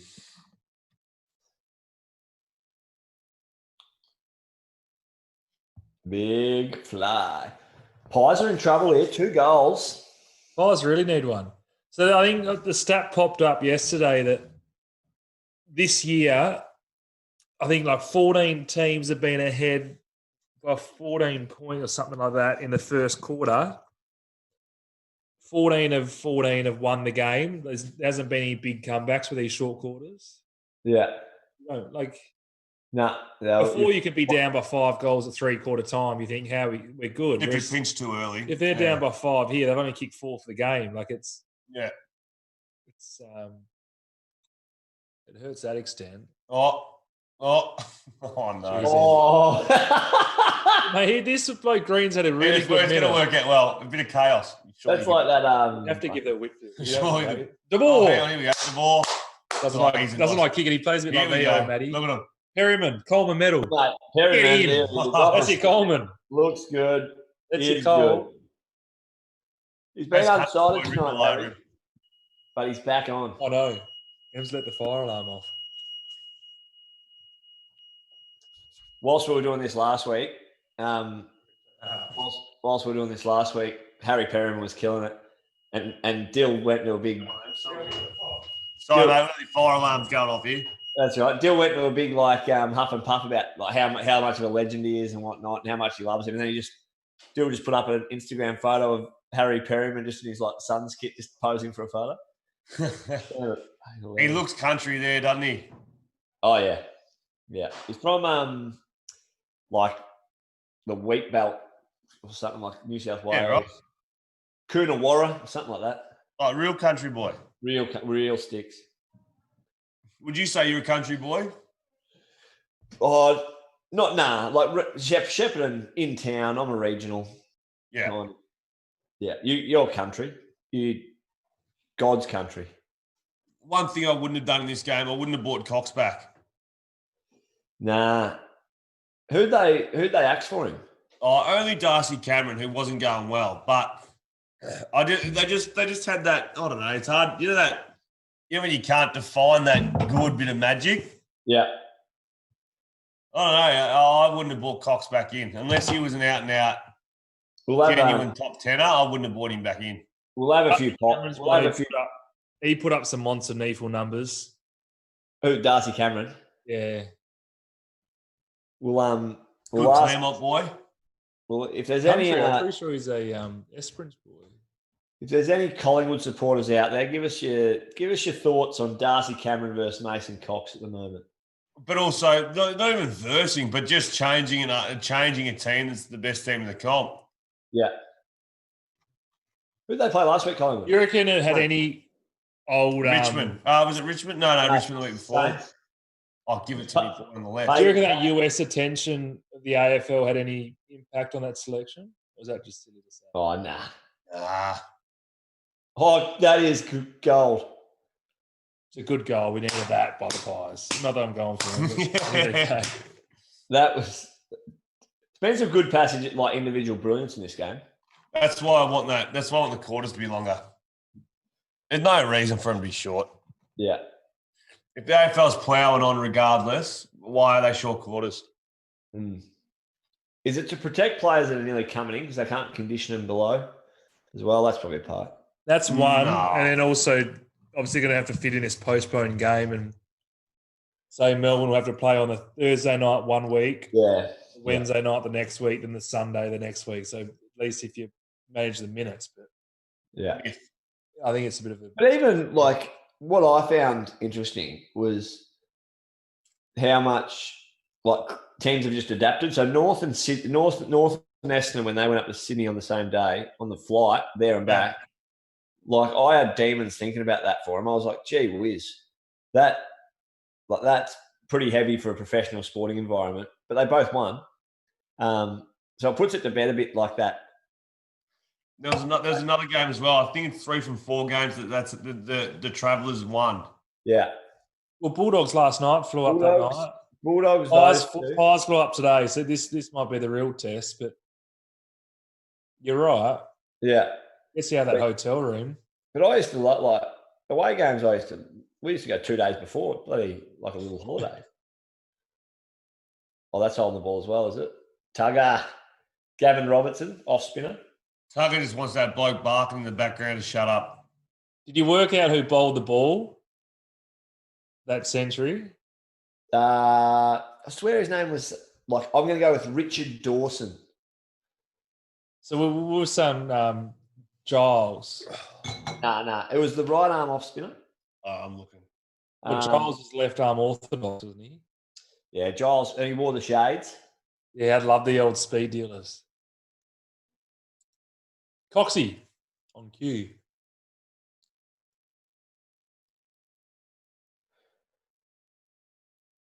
Steve 100 SCG. Part-timer. Yeah, Richard Dawson is an English cricket coach and former first-class cricketer who primarily bowled off-spin. That's a great get if you're correct. Yeah, Richard Dawson. Yeah, right. It wasn't a bad pill. Isn't Richard Dawson the bloke off the Today Show? We got that's Wilkins. That's Dickie, mate. If you go Richard Dawson, cricket, and you go videos, do you reckon the first one that pops up is... Kick a goal here. Get in. Oh, Buck's not happy.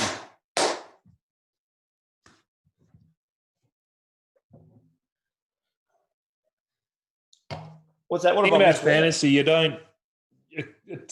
You watch a game, you got no alliance or either side, but you can still feel just as good as... Yeah, it doesn't matter about the actual total score. Like a big goal from Cal Ward, you get that 9 times a weekend, each game. So it does ruin some weeks. Don't get me wrong. There's some real dark times. But Hey, chance to win your third car. There's some good ones. I'm sitting about 600th at the moment, I think. Of 150,000.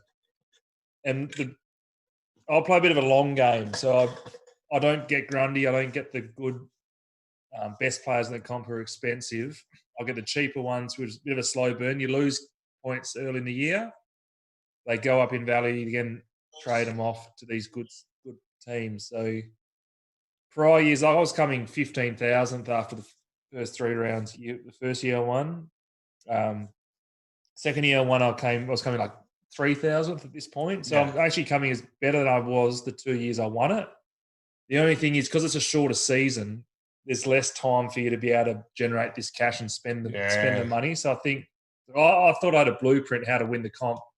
Pick these sort of players, this price bracket, trade them for these sort of players, but it's kind of been thrown out the window this year. So it's a bit of a free hit. Like if I do no good this year, at least I can say, well, it's a compromised season, shorter games, shorter season. We have extra trades this year too to sort of keep engagement and make do with the with anyone who gets done with COVID. So hang on, run me through. We might have talked about this. So I had like the Melbourne Essendon game last week. What happens there?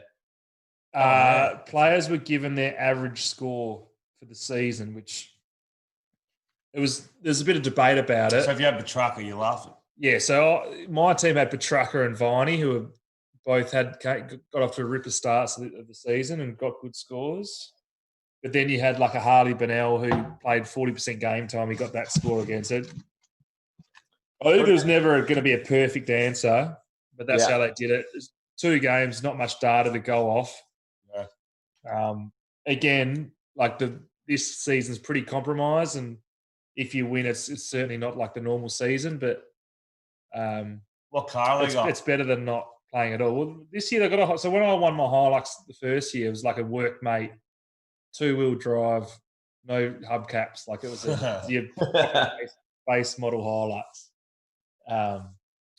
Whereas this year's the SR5 4x4 65k. So it'd be nice to win. Phil Davis is.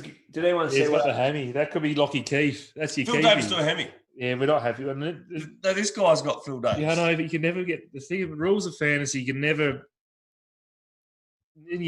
get satisfaction in someone getting injured. Listen to you. But look at that smile on his face. Prick. You're a heartless prick. No. Heartless prick. I'm doing my draft stars for the first time ever. I've drawn the world champion. Actually, the world champion won $1 million, and he had Phil Davis. So it's game on all of a sudden. On the flip side, it's pretty good from a good mate Lockie Keefe we spoke of earlier. Surely he steps right. So the last time he played the Pies, best on ground versus he played on who's that for the my check.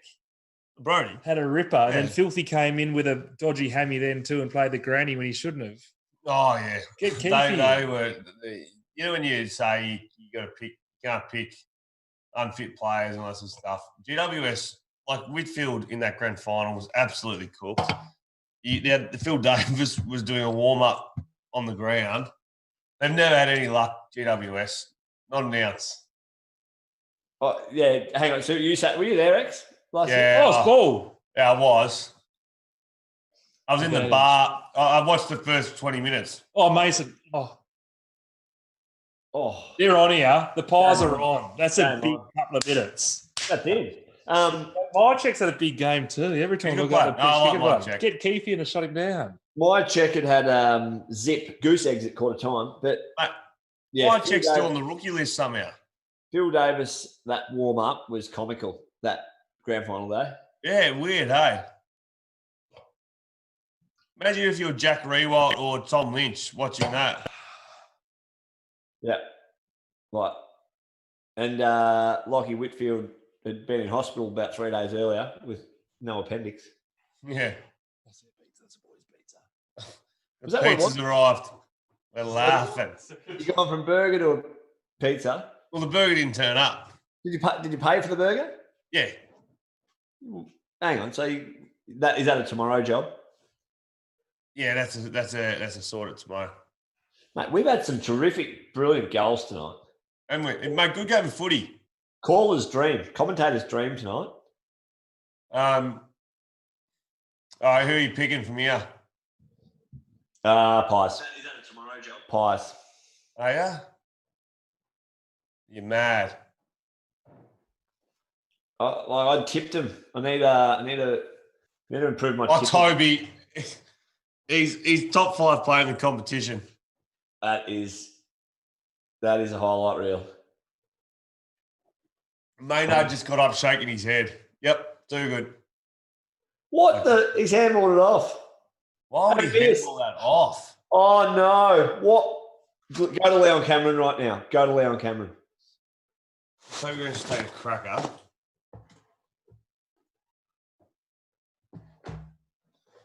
You know what? I don't mind that, X.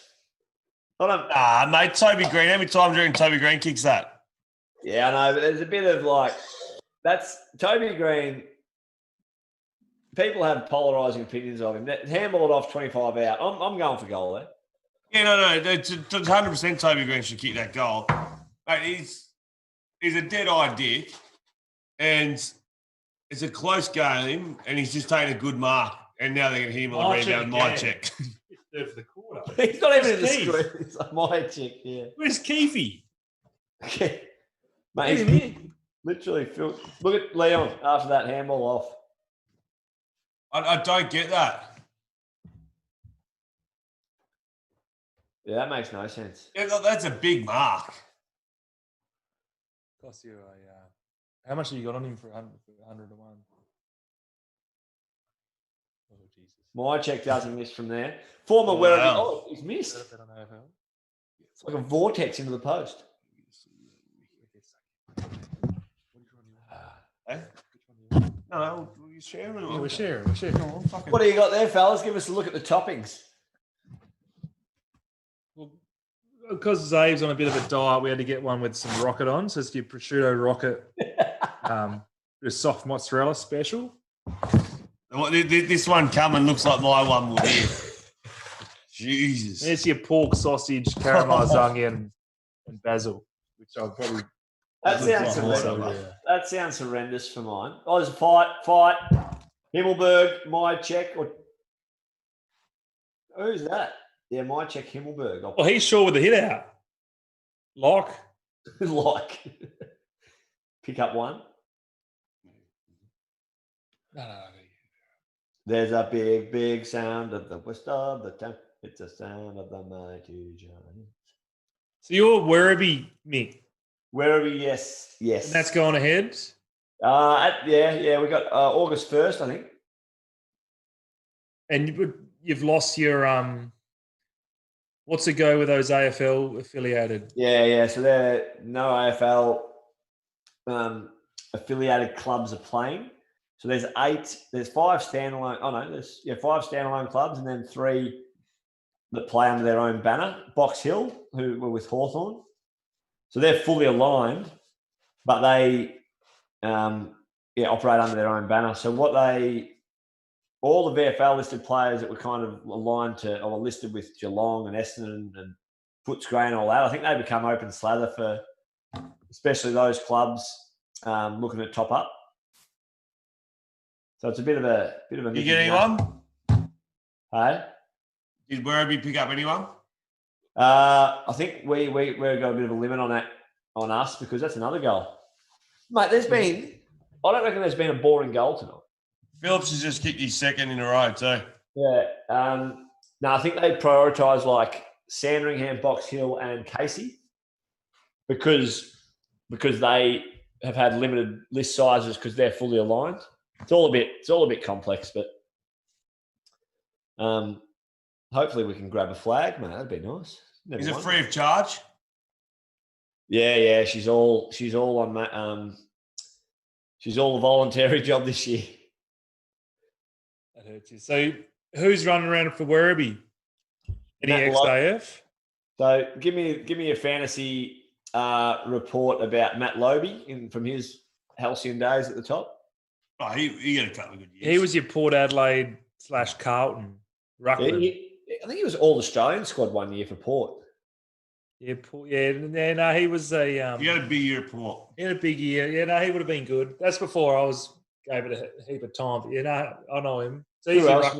We've got Connor Menadue, Richmond. Yeah, I know him. Tattoos? Yeah, odd tattoo on the forearm. Who else would you know? They're flying here, by the way, the Pies. Yeah, they're irresistible at the moment, the Pies. Hey, hasn't got it. Chris will take that. So who's been nowhere? Big Meso. Look at him at the back. He's gangly as. He's gone limp. He's gone limp. It's like that big giant off Happy Gilmore's. Oh, mate, he needs the blue pill. He went limp. His name, that's Mr. Gilmore's ball. How many side bottom had Mick? I'll let you know. I'll give you the run. He's come right into it. He had 3 at half time, didn't he? 3. Now he's up to 10. So big quarter. Hit Darcy. Collingwood just got to get to 3/4 time here. Game on. Grundy's lifted a bit there, which is a bit. What's he done? Who's been your number one fantasy player? For the real, not like who's got the most, but. Now, one who's got me good, I had the 2 years I won it. So what really throws the comp up with the bye rounds, because for 3 weeks during the year, you've lost, what 3 or 4 teams have a bye each week, except for Port Adelaide and Gold Coast. So they play that early game in China, have their bye outside of the bye rounds, then they play each of those 3. So the more players you can have during those bye rounds, the better. But what's happened the last 3 years is that there's no one really from Gold Coast or Port Adelaide who'd want to have in your side. Both. But I've taken the punt. Well, yeah, both. But I've taken the punt on Whitfield, Wingard 2 years in a row. Coming off the bye, playing deep forward, out of form, thinking, well, if he does no good, it's almost just a bonus player anyway because he's going to play all 3.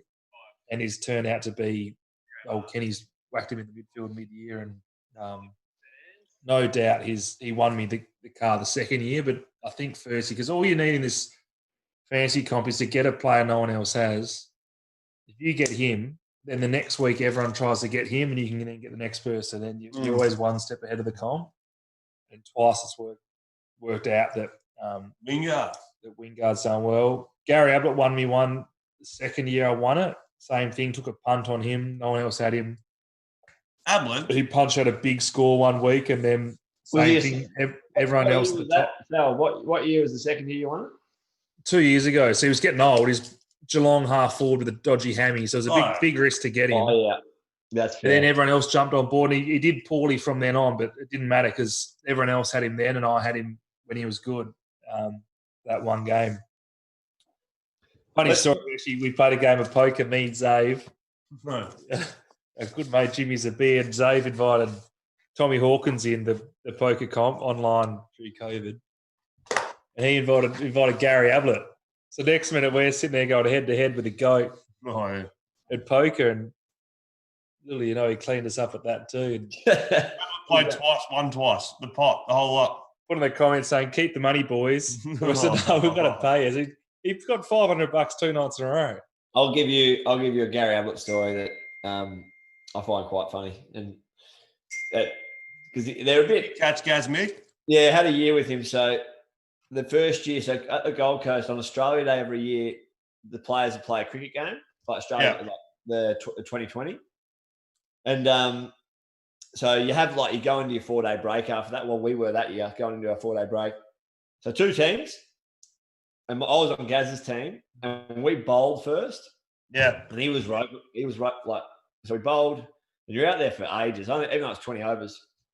So anyway, our turn to bat. As soon as it was our turn to bat, Gaz ran off, put his pads on, padded up. All right, I'm opening. I'm like, well, what Gary says goes. So no worries, you can open. You like casual game of cricket, having a few beers or proper? Yeah, no, a couple of beers. So it was a bit of a social thing. But he's opened the batting, and he's batted, and he's literally trying to get his eye in this game, in this casual game of cricket. Yeah. And he ended up getting out. He got out, and he ran off the field, packed his bag, and ran over into a waiting car and drove off. So he had his bat and left. No way. Yeah, had his bat, left. What do you have on? No one, you never know. You don't know what you don't know. You weren't surprised, that's Gazza. Literally, had his backpack with his cricket whites on and a floppy hat, running off, and the car. It was like a car had just swooped in, and he just got the door open for him, jumped in, and he made a quick getaway. See you guys. Did you have any good Gaz Mick? Did you play well that year? Yeah. He had a few games where he ripped it to shreds. He hurt his hammy, did his hammy a few times. And then there was all speculation the whole second half of the year that he was leaving. And he did. So and then he left. Big Footy was right. Yeah. And I was kind of waiting. I don't really mind if people leave and that. But just put your hand up and say, I'm leaving. But any contact now with him? Nah, not really. Nah. It was pretty set. His own man, eh? Yeah, very, very much so. Good man, very good man. But what about the story, X? How he's put on 5 or 6 kilos or something. He's looking pretty.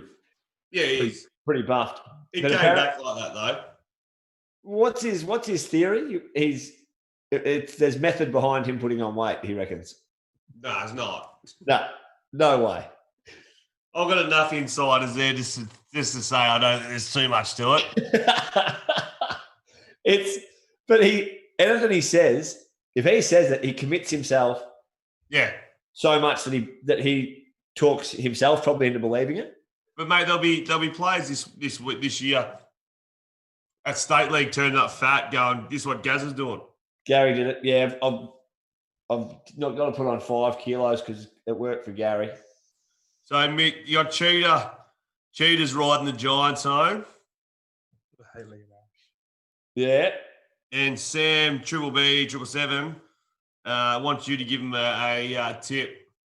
So, tip, I reckon the Pies win from here. They've got all the momentum. 3/4 time came at the right time for the Giants. But I'm just going with the form across the year, and Collingwood have been the form team out of the two. And I think Collingwood have more players that haven't really fired a shot tonight. Like as soon as Steele Sidebottom came into the game, GWS came into the game. I'm sticking with Giants. So Cornelio's had 7 touches. when we say that Zach they've had Williams, less to lose. Zach Williams hasn't. He's done, I reckon. He's had 21 and 3. They're down to 2 players. Is Davis out? Yeah, Yeah, he's out. Filthy hadn't been seen. Filthy Bring and back Keith. The Keith. Has your pizza jacket going? on. Yeah, beautiful. Oh, that or not? And I have it. You don't like the green, do you? I'm a big eater, mate. I'm fucking wasting away. I want to drop a couple of kilos. There's a big sound. What's in his ear? Sound piece or an either head? He writes poetry. Grundy. Big Grundy, yeah. Let's draw a blank. What's his first name? Brody Grundy. Only reason why I'm going with the Giants is because Collingwood kicked 2. Tommy Phillips kicked the last 2. And you can't rely on Tommy Phillips. Oh, I love Tommy Phillips. He'd be my favourite Collingwood player nearly. But he's a wing, but you can't. If their forward line's not kicking the goals, good night. Look at that chest. What's your favourite Well, player? they had my check 2, Stevenson 2. More than 20? Oh, Jesus. That's a good Phillips one. 2.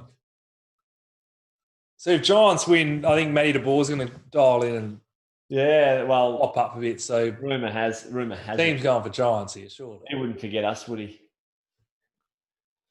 Here's the Goey. So you had a bit to do with Matty, obviously, Mick. Yeah. He's so now that X is doing a podcast, when I did my podcast in 16 or 17, Matty was the one that kind of got me to do it. Like it was his. He's very He's entrepreneurial. He's so forward thinking. He's a go-getter. He's a networker. He's all square. Yeah, he's methodical. He's a great man. Almost, I love him for it, but he's almost too methodical. Like sometimes you just want to sit and relax. And he's always like, "Oh, so who should I be speaking to here?" Who, like, you know? Yeah. Nah, I'm hearing you. So mate, just sit and have a beer. We'll sit. But hey, you just tell him that feedback, and he loves it. He'll take it on board. We'll tell him. Loves it. I'll tell him when he gets in the ice bath after they get a chocolate smile.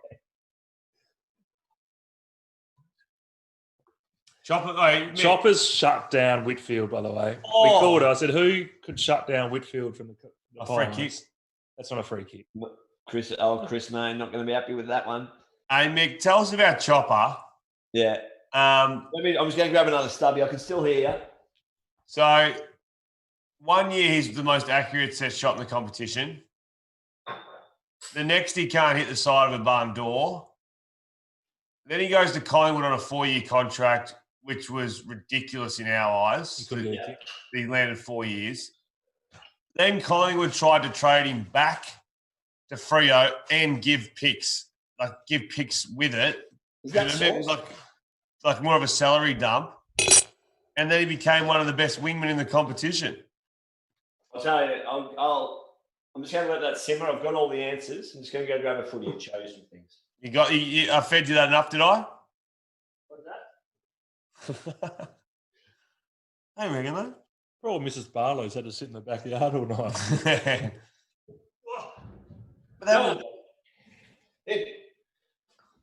Chris Main, best set shot, 2013 to 15. But he was a shocking set shot. Is he in the top 10 all time or not? Set shots? Yeah. No, goal percentage. Inside 35, he was lights out there for 2 years. And he taught me just put a magnet between the ball and your hip as you're coming in. Yeah. And then you just drop it, and it drops right over your foot. Put your foot through straight. Bloody genius. That's who taught you. Chris Main, but doesn't work as effectively for me. Yeah, your leg's not straight. Yeah. But he was miserable his first year at Collingwood. But I think at times Maney was the type of person that just didn't have a great check on reality. So why him being miserable about not getting an AFL game but having a 4-year contract probably didn't equate to why some people were miserable in the world. Big Mark Mason. Mate, they tried to send him home with draft picks to get him off the books. So that's sourced. Huh? That's sourced information, you reckon? Big footy. Yeah. Mate. But then he became an absolute, like, there wouldn't be, he'd be in the top 5 or 6 wingmen in the competition. Yeah, so what he did, and he was vegan. He changed when he left Freo, he became vegan. So he lost he actually did stream, and because he was never a great runner, endurance runner. Right, okay. Really powerful. Like talk about Death Valley. He was a bloke that didn't worry about possessions, but just stalked and was bloody brilliant at it.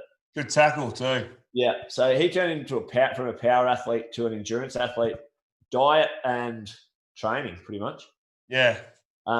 He would have lost 4 or 5 kilos. So he made a change. Yeah.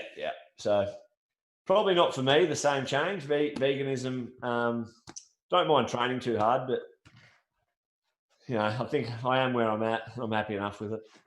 He's chasing bloody Whitfield around here. But any other noted AF players who are vegan? What's Few that? cricketers. Do you know any vegan footy boys? I know there's a lot of cricket there. You said, didn't you? Yeah, Zampa and Richardson and someone else, one of their mates. Tennis players, a lot of tennis players. What's her name? Morgan Mitchell is the sprinter. She is. The vegan diet never made my way. You'd be surprised. Yeah, no, I just enjoy my food too much, the flavour. Not to say that I haven't had a good vegan experience. When Maney came to Gold Coast, he found a vegan place to take me. Toby will do something here. He will too. Right. Tell- That's the end of me funny fantasy. Yeah, that's the end of the thing, but that's game on. Em's cheering upstairs. That never looked like not being a goal as soon as that went in the 50. I'm 40 down. Jesus. Tom Green scored 39, you prick. Well, yeah, you played a year? Did you play a year footy when you finished at West Coast? Nah, 3 games. Who for? Swan District. Only because I was coaching their Colts. So I had to be out there. So I played a couple of games. I think it was for about $200 a week. Well, I missed that. What's that? I think I literally paid about $200 to play. 100 after tax, maybe $150. You paid. You paid. But yeah, and just play 3 or 4 games. Yeah. 3 games. I just had a shit back. And it is, once it's, the gloss goes off it a bit, doesn't it? Oh, mate, yeah. I love having me Saturdays more than it. Even tomorrow morning, taking the little one to the park at 7 a.m. I enjoy it. Whereas footy, when you're done, the gloss is right off. Yeah. Oh, Brown. Oh, like a little gymnast. Nick Haynes can play. He's had a great year. Can you imagine Haynes' rig? I'm just picturing him in Speedos with the hair out. He'd look all right, wouldn't he? Yeah. We were talking about Dylan last week, talking about Toby. if you could have anyone's hair, the top three hair, if you could have any of the players on the field's hair transferred to your hair, give me a 3-2-1 from on the this field or the whole AFL? No, this field right now. I don't think Maney makes it. I don't think. No, Poor Chop's got the short. He's got the receding curly top operation. I'm not a long-haired man, mate. I'm a short back and sides. So I see your Canelio there and think, I'll have that. Yeah, I would. Let's see Himmelberg on Xavier Ellis's head. Let's see this put to the test. Right hip. Keep the ball still. He's shanking, mate. He got in his stages shanking. Bit of movement. Oh, there is a bit of movement there. There's no chance here. Yeah, cost him. We've Cost kicked him. him. Oh, Chris! Where's the live money? Fair income. Don't teach me how to kick if you can't kick yourself. How far, Mick, from goals would you back yourself kicking? Inside 30. Anything outside of that. 30 to 50. Haynes no again, good. mate. He's a good footballer, that bloke. He's good football, I'll give you that. 30 to 50, no good. But I'd always kind of like a chance from outside 50 because there was no expectation. Yeah. Give it all you got.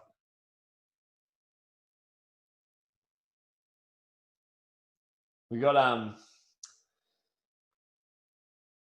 few viewers across now. We've got 350 live at the moment. Now, we'll just throw it out there, straw poll. Yeah. Who wins and why? Who kicks the next goal? Does the next goal win? Throw anything out. Throw it out, Mick, don't you Throw reckon? something out. Ask X about his footy trip he went on in 08. I presume you went on it? Yeah, Hong Kong. Hong Kong. Hey, Hong Kong is a delightful place to visit. Mate, it was. There's a joint called Dragon Eye, On what is it? Long Kong Foul? Long Kong what? and that's all I can say. LKF. Oh, mate. El Dragon Eye. It's a free kick. Yeah, he's stiff.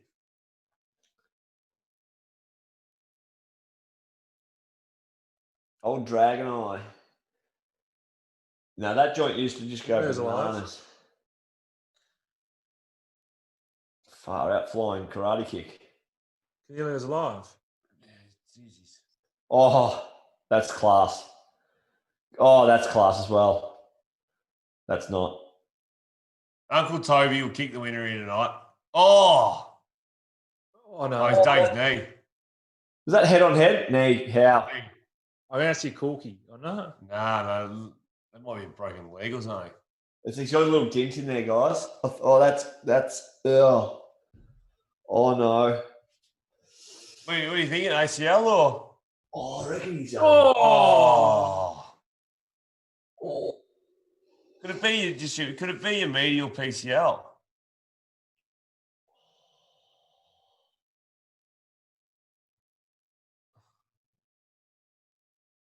I don't know.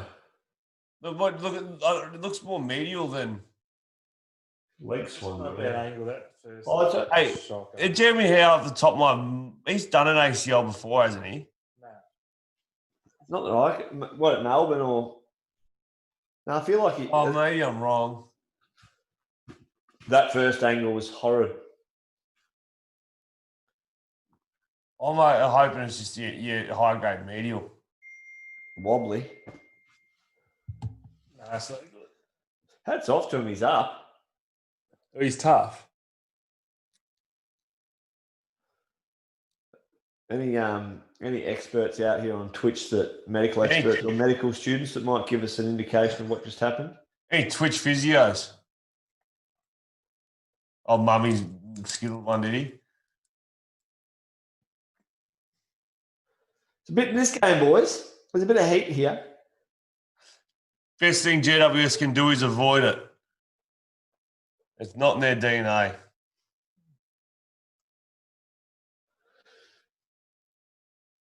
Oh, Hoskins got some skill. So tonight, if GWS win this is a real catapult game for them in this season, I think. Oh, mate, if you're 1-3, it's a bit like West Coast. If you're 1-3, you're wasting your time in a 17-round season. Well, West Coast at the moment 1-2. Yeah.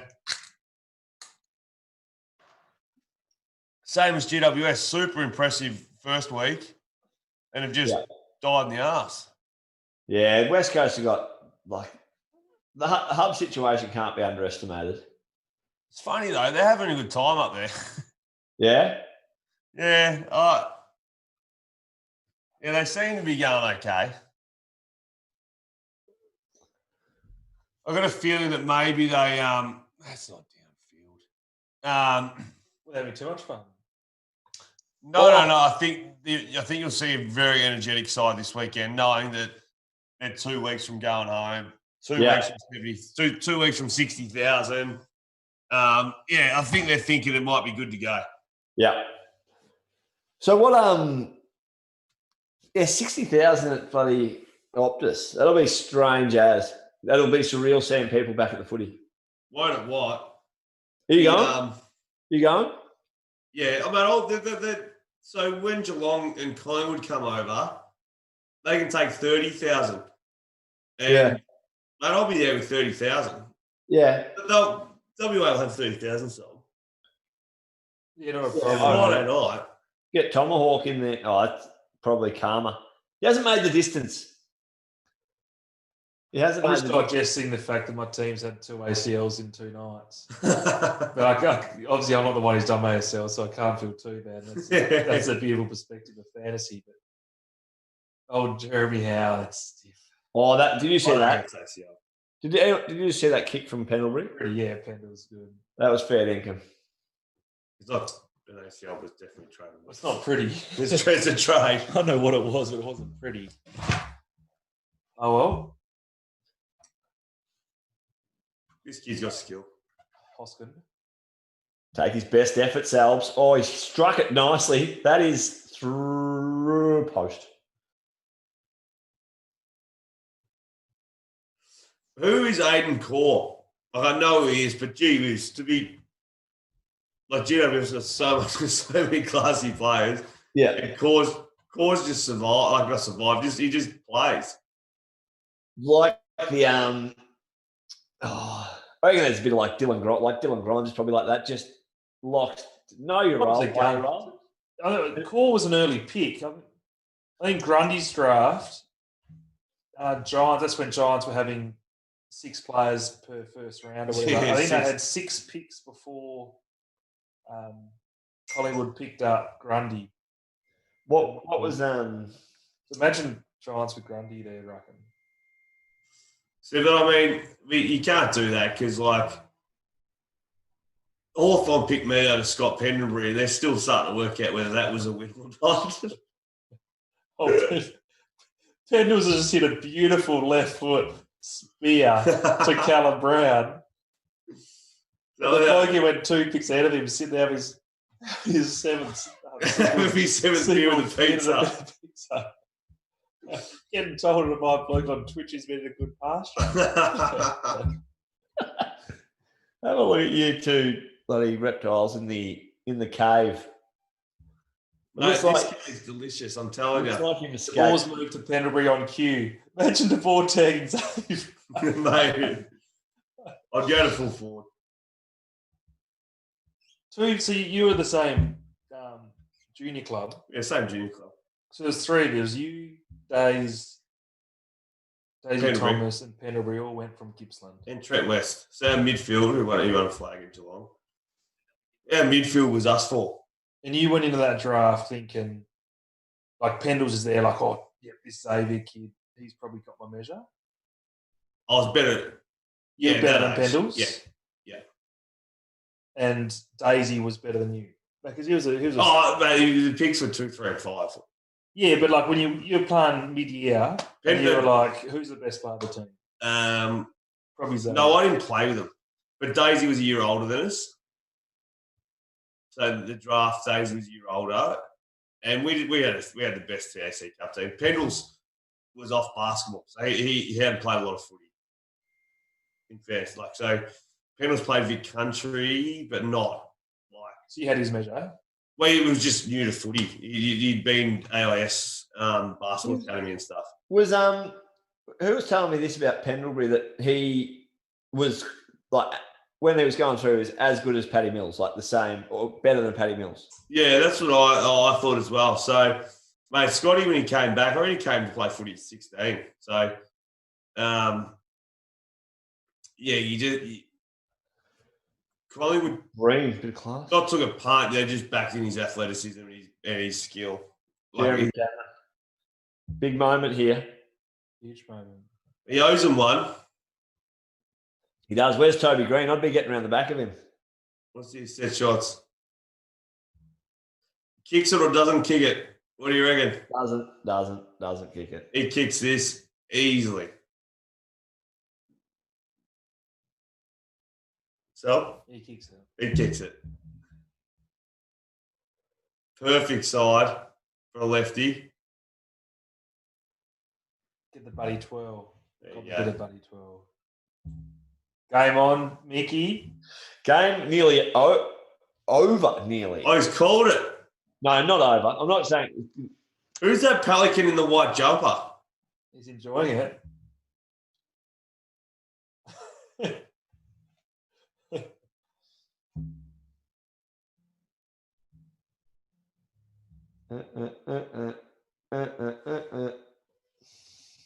So we'll give a fantasy update here.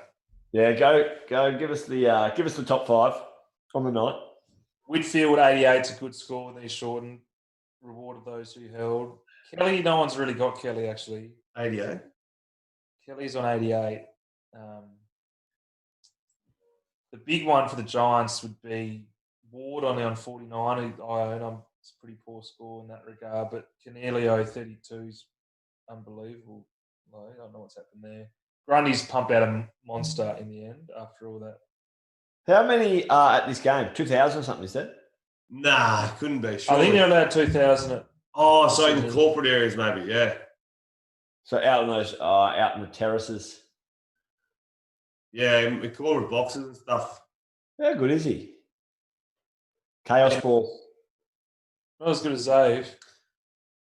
Oh, shit. Well, that's Scott Pendlebury. Handball of the century. He's incredible. He's incredible. Got to bang it in there. Lyman strong. Coxie. Oh, Cox has to take one. Oh, yes. Gee whiz. You're ragging him off too, Mick. yeah, Mick, you're a hater. No, Pat McAfee, actually, he'd probably be watching this, he'd do some good online stuff as the game was going on, I reckon. How big's Cox? He doesn't even get off the ground. Look, you can't muck that up if you're that tall, can you? Nah. Gee, you got a head start, don't you? I'll tell you what, you can muck this part up. Yeah, Williams There you go. too. No, he kicks them. He's lights out. He's better than old Chopper Main from that distance. Far out. I went out on the limb with Chopper. Keep the ball straight on the right thigh. He's done, Jezza Howe. Just tough.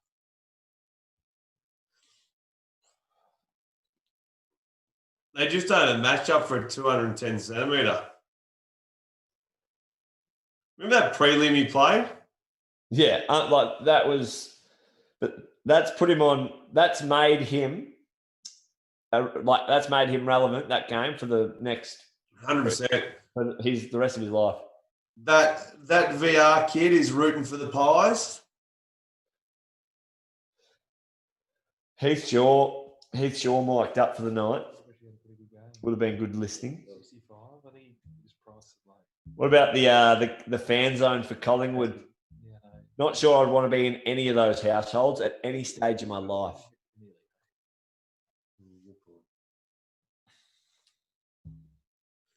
Big set of stoppage. I wouldn't have Hopper in there. I wouldn't have Canelio in there. And Hopper won it like a bull. Not when he get past the Taylor Adams tackle. That was real tough. Sidey finally shook on off the ball. Scott Pendlebury found some footy. Oh, he's had. I haven't seen a heap of DeGoey. No, not much at all. That's a throw. Big ball. tackle. That's big for the Murderers. They're not good enough to play keepers off for a minute 50 though. Nah. That's good to the ball. Oh, He won't want to chip though. He won't want to chip. He'll just go. He has to chip. No, he'll just go. He has to chip. follow. Don't worry about Matty. Ain't he? Back again. Nah, don't go backwards. I can't go back.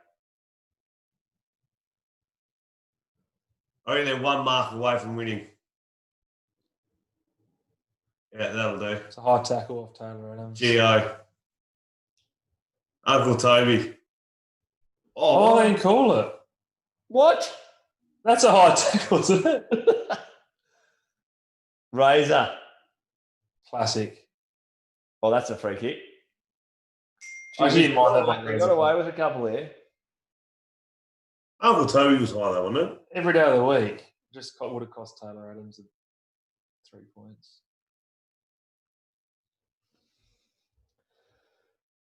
Ball in. Okay. Now, Pies have to get risky. Pick the ball up. Find one through the corridor. Oh, he's gone. I reckon they've got one stoppage. Now it's open slather. Oh, maybe one more. Well, he could have hooked that back through the middle. No, he wouldn't want to be doing that. Stupid. Perryman, they've sent him back. Coleman medalist playing half back. We've seen it all tonight. Who's that? Oh, Perryman. Yeah. He's playing half back. Someone's charging forward. Darcy that wasn't Darcy Moore on the charge. That was more. Oh, I think it was Darcy. There's wrong call. Send chop. That was your old-fashioned playing FIFA. Set the keeper up. He was charging. He flew. What button was that? You had to press to send them. I think it was a double L2 or something. Double L2. He'd be an easy man to tackle, Finlayson. Who was it? God. Who's got the sloppiest rig out there? I reckon that young Tom Green would have a bit of a sloppy rig. Yeah. Paul and Marshmallow at the moment, but he'll grow into a Patrick Cripps. Cornelio for an A graded. He got a bit of a muffin. Who's that? Cornelio. Yeah, De Goey would be the same, I reckon. Oh, he's grabbed that. That's nearly holding the ball. That's Pryor.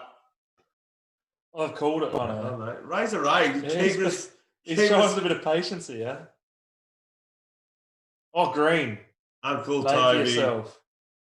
He's kicked that. That's not. You got to call that. Yeah, of course. That's He's called it. But it's going to be hard from here. Who gets it? Perfect play. Penny. Oh, you should get Crisp have that instead of Roughhead. Who would you rather kick it, Crisp or Roughhead? Why would you go to? You got to hook it back in the middle, don't you? Oh, I reckon it's holding the ball. Yeah, his arms up. No. 10 seconds. Grundy needs to. This is Mummy's big stoppage here. Well, he's not. Yeah, he's done. There you go. That's the mum man. Game over. I love seeing the fist pumps. Giants by 2. There's a fist pumps. There they are. They're back. And now the song gets played, guys. I want you to sing it. I want you to sing it, X. It's a big, big sound. No, who was that bloke in the white jumper and playing around with Tugger? Oh, no, he had a bit of Sydney. He had a Sydney vibe about him, though. Yeah, a lot of look at me sort of stuff going on.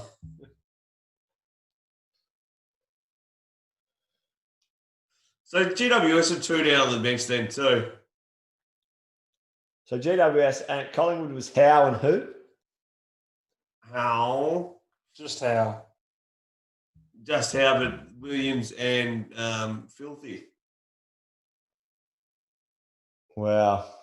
That was a fair game, fellas. That was a fair game. So how do they get home tonight? Is the airports open in Sydney?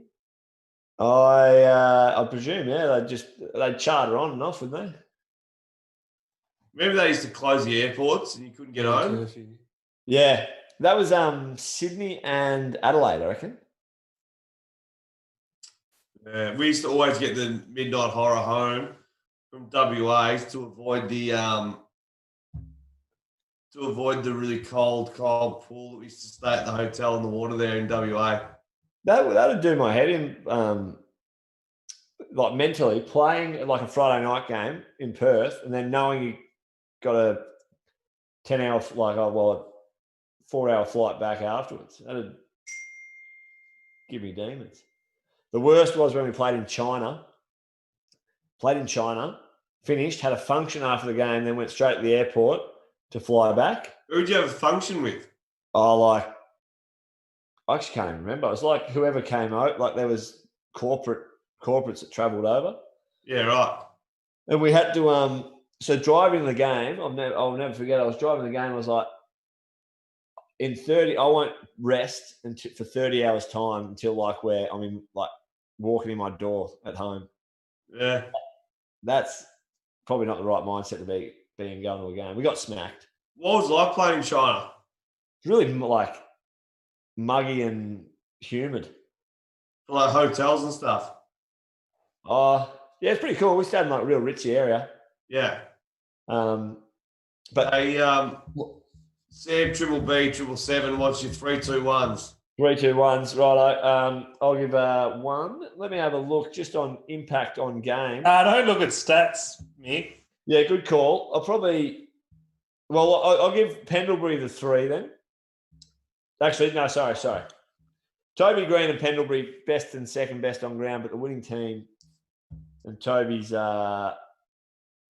impact, despite not getting doesn't have to get a stack of the ball to have the huge impact. Probably should have kicked 4. I think he only kicked 2.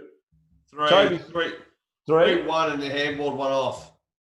Toby 3, 2 to Pendles, and 1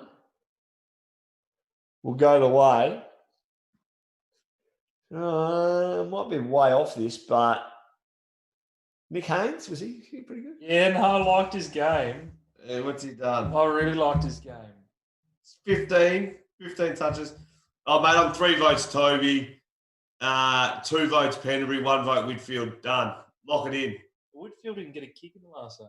Man, 24. What do you have at half? Yeah, no, you stick to your guns there, X. Good work. I saw Nick Maxwell yesterday. He's on the TV at the moment. He was in Williamstown. Is he running Collingwood, like in terms of business side or not? Not sure what he's doing.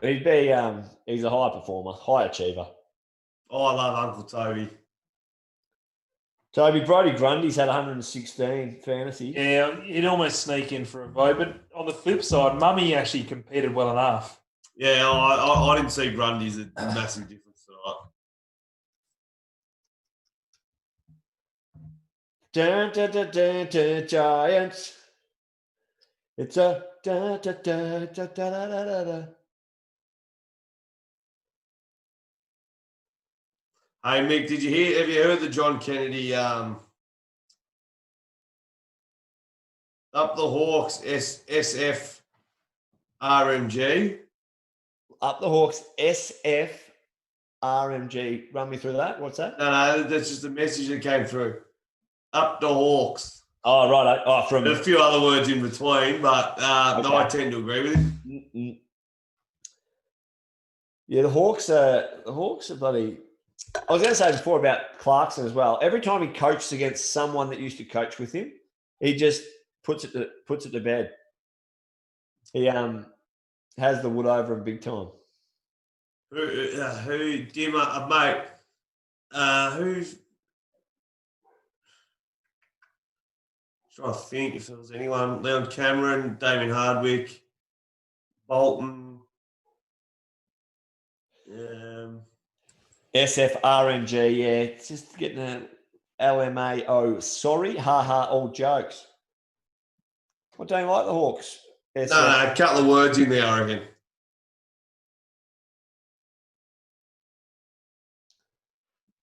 Yeah, so whenever Clarko, so who they play this week? Yeah, they beat Richmond. They got North. Who coached them? Reece Shaw. What's Shaw plugged into? He was mic'd up all night.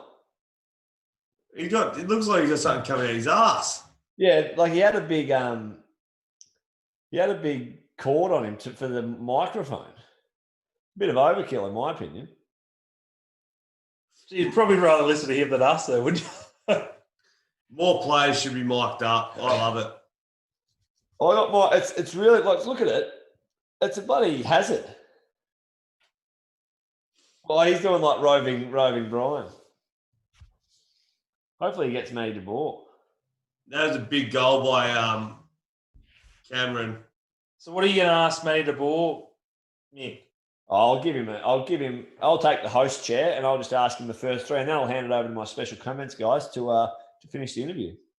Yeah, mate, if you knock out the home runs, just send it back upstairs. Yeah.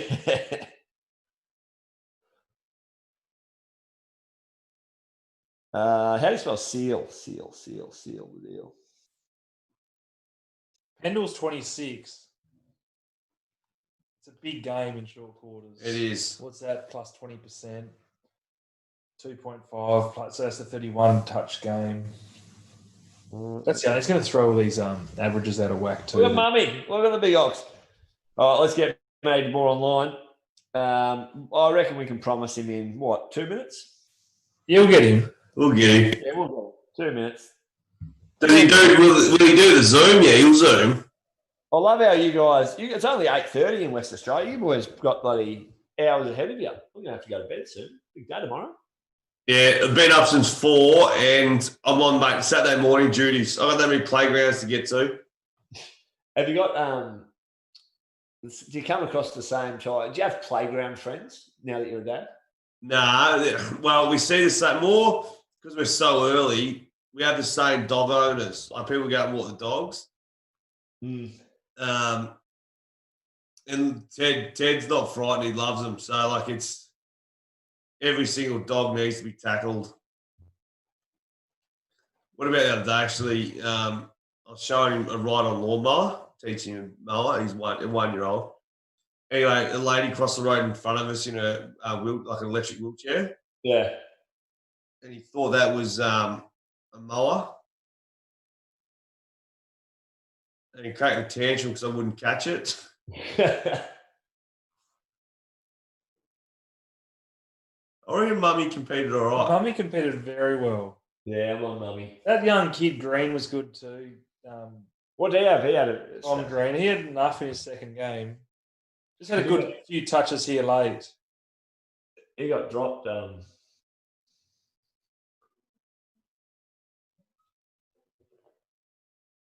Who we got? Little Big Daniels. All right. Giants, they just like there's something about, I spoke about this last week. The Giants, because they all, there's no fanfare around them or anything, they seem like they're more down-to-earth, solid citizens. Like this type of stuff that Heeshaw's doing now, I think they'd embrace that more than a lot of big clubs would. Wait, what Selb's fantasy rundown? Who performed? Who let the group? Who let the fantasy players down? Yeah, Runny top scored 116, which you'd have to say was about par from what. Yeah, like I think last year went 185 and a 162 against Mumford. So his 116 short and quarters equivalent to say a 140. Yeah, was less than what he did last year. So like if you own him, you'd be happy enough, but if you don't own him, like I don't, you'd be like, well, that's probably I'd take that. If I got offered that sale today, I'd take that. take it. Yeah. Jeremy Howe, popular defender, had a great game. I think he's 94 or something.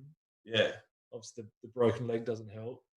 Far out. That's bad, that leg. It's impressive. And then, just we're trying to find our best on ground. There's no real dominant midfielder. What was the top possession getter? Pendles with 23. Pendles 26. 26. What about the young kids? So, a lot of people have Zach Williams in their team, wouldn't they? Not as much. Really? Yeah, last year he was big because he came in. It was one of his Xavier specials. Early draft pick, went to midfield, came off an injury. But I got one for you. Full price this year. Green. Tom Green was good. 18 disposals and a hot dog. So he heard a few. So everyone got him round one, named in midfield. Giants thinking, let's pick him. He'll play all year. Yeah. Dropped after round one, so everyone's traded him. So, which is always the way, the fantasy, that once you trade him, the week after they come back. well, so he came back well. Anyone down the bottom? Let me check. Canelio's the big one. The big story is Canelio, who's probably the third or fourth most expensive midfielder in the comp. Yeah, very highly owned. I think he'd be owned by 30 or 40% of the comp because their price off the prior year's average. Yeah, and he had that game last year. I think it was against Hawks where he went in with that underdone knee and did it. Oh yeah. So he scored a 0. Yeah. So his season average was 100. But that included the game. By an extra game, yeah. Where he's actually 10 points under price. I think he polled 15 Brownlow votes from 14 games. Yeah. Of which one of those was that game. So it was 15 from 13. The one before. So he is that Canelio you're talking about? Yeah. So he did it that, and I went and watched that game at the Giants Stadium where he was on like 100 fantasy points 3/4 time, didn't play the last quarter with that knee, came up the next week and left on 0. So he came in this year priced at 105 when he realistically was a 112 player. So he was a popular pick. So people would see he scored 30, and when Tom Green scores a 50, he's worth an A eighth of his third, prize. All right, He's going to, a few people will have a tough sleep tonight. So to go with Cornelio, side bottom had one more disposal for the game. He had Is an that excuse, I'll say.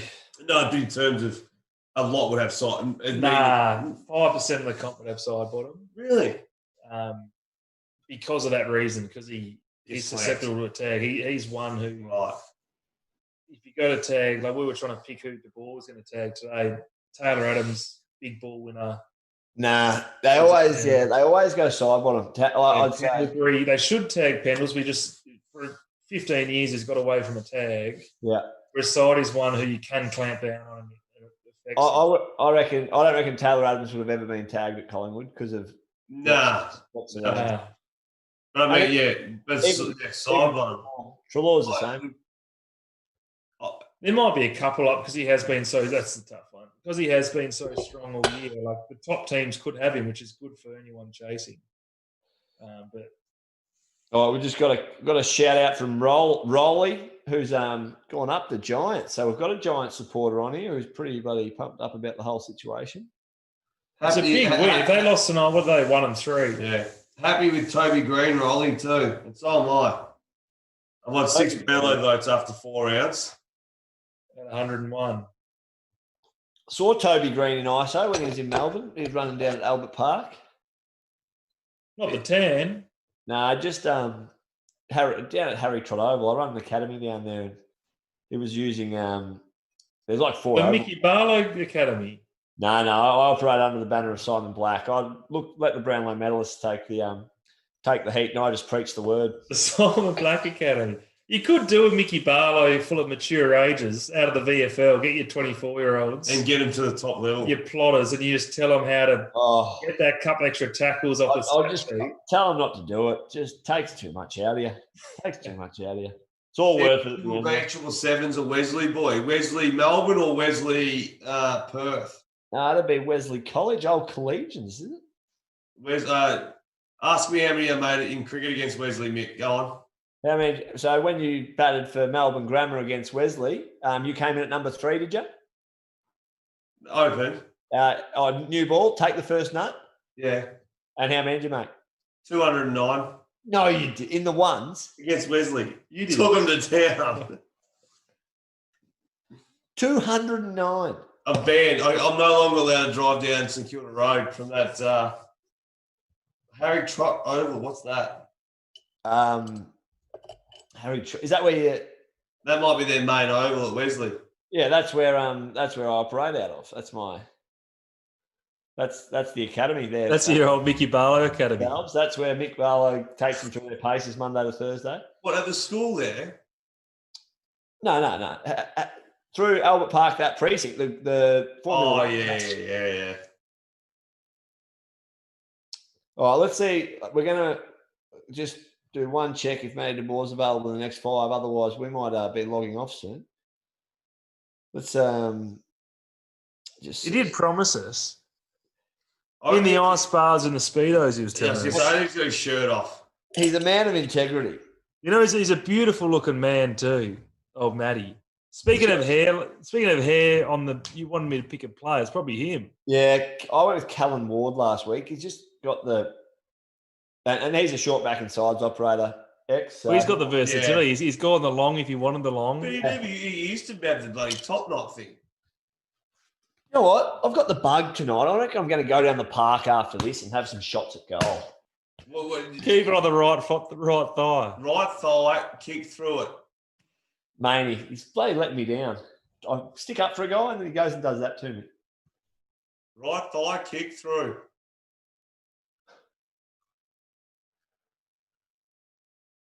Does that affect your opinion on GWS and Collingwood, Mick? Tonight? Yeah, Collingwood. No, I think from my point of view, GWS needed a spark tonight like they did. I think Collingwood are still serious, very serious. But GWS have been pretty poor for a couple of weeks, haven't they? So, and you could tell that it meant a bit to them tonight, X, when the siren went. Yeah, the old double fisters. There was double coppers everywhere. Are they showing Mason Cox using his knee or trying to kick?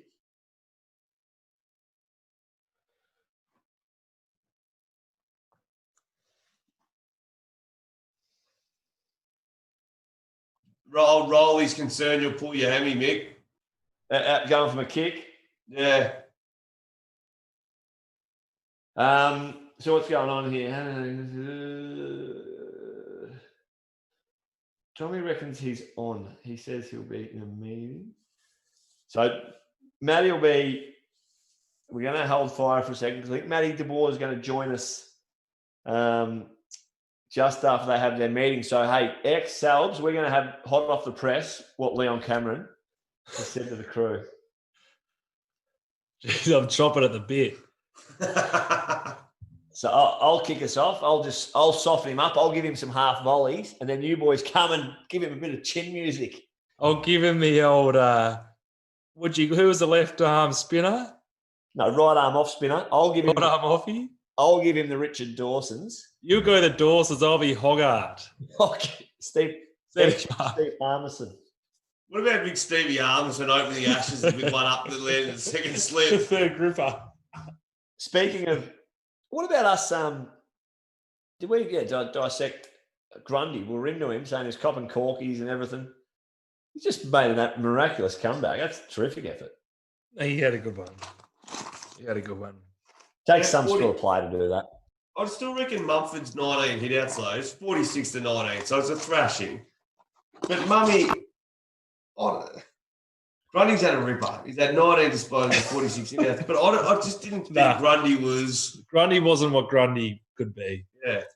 Mummy would walk away. Well, that's what we'll ask him. We'll ask Matty, what do you reckon about Big Mummy?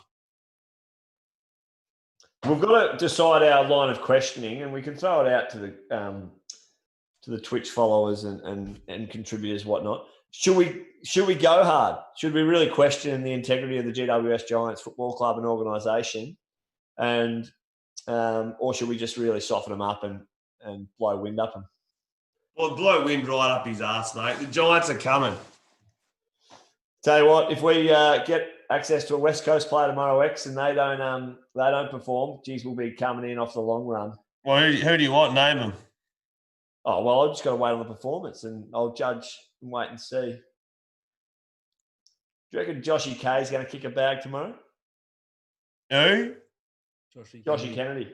Northampton boy. So here's one for you, Mick. Northampton. Do you ever venture up there your time in the West? Nah, the furthest north I went was Dongra, Jager O'Meara territory. Yeah, that is Jager. How much further to Northampton from So there? probably another hour 20, 80 minutes, 40 minutes to Gero, and another 40. So you've got good farming country, meat, wheat, sheep. Fair income. A lot of no one really understands like Dongra and Jurien Bay, those beaches that I saw, and Lancelin on the way, some of the best bits of water you'll ever come across. Well, unless you cop the Frio Doctor, like gets windy up that way. Yeah. Oh, no, export. But no, so we had on our school bus, it picked me up first. Second in line, it actually left school by the time I got there, but Daniel Chick was our first neighbour. Yeah. Old West Coast Four Fingers. Next one to pick up was Jamie Cripps and his brother Ashley. Yeah. Then was the Kennedy house. We picked up Joshy Kennedy and his couple of sisters. Paul Hazel. Then we topped it off with Paddy Cripps. Went past a hardware store on the way through Hazel's Hardware, and that's your Australian team. That's your WA Sandgroper team of the decade, right? The team of the half century, anyway. So old Dave talks about his Gippsland power with. You wouldn't have gotten within a bull's roar of us. Who was it? Pendlebury. Pendles and Daisy is telling me. Geez, some outside operations running around. Mate, what we would have done to your buddy Bushrangers land. Mate, I have no allegiance to the Bushrangers because they never go. Your end of town, your country end of town. They never go to looking. Melbourne Grammar versus Assumption College, I would have stitched you up there.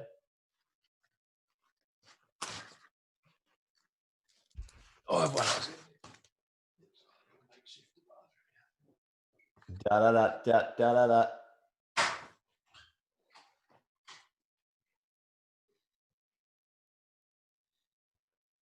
Da da da da da da da. Does anyone listen to the sounds of the game think, what's he saying? What Is that Steve Waugh's son, you reckon? No, the bloke in the beanie. Yeah. It looks like a famous actor or something, I reckon. Nah. Who? The bloke that was behind Steve Waugh in that beanie. Does anyone on Twitch know who it is?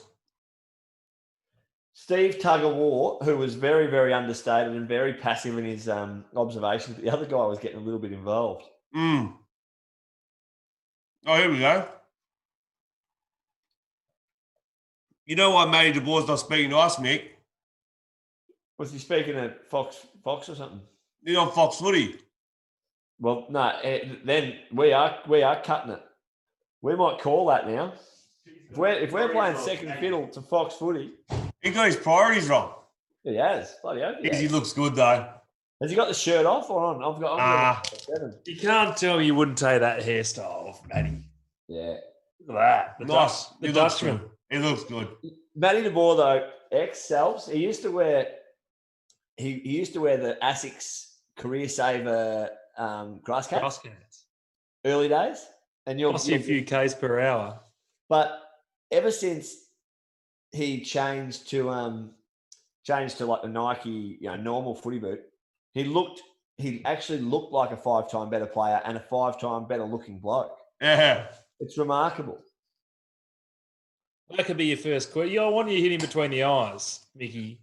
Well, I'm not sure I'm going to hang around for him now if he's going to treat us like this. Actually, I will, because I'll give him one up at the rib straight up. Right between the eyes. He's looking pretty serious too with this I'm chat with serious, our you know. Foxies. There's no giggles there. We'll get a smile out of him, surely. MDB. So you got the Channel 7 there, have you, Mick? Yeah, I run. I got KO. Where's the remote? Here it is.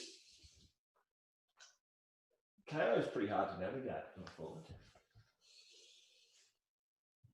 Oh, What are you going on about? Oh, mate, you're going to get cheeky there. What's going on here? No.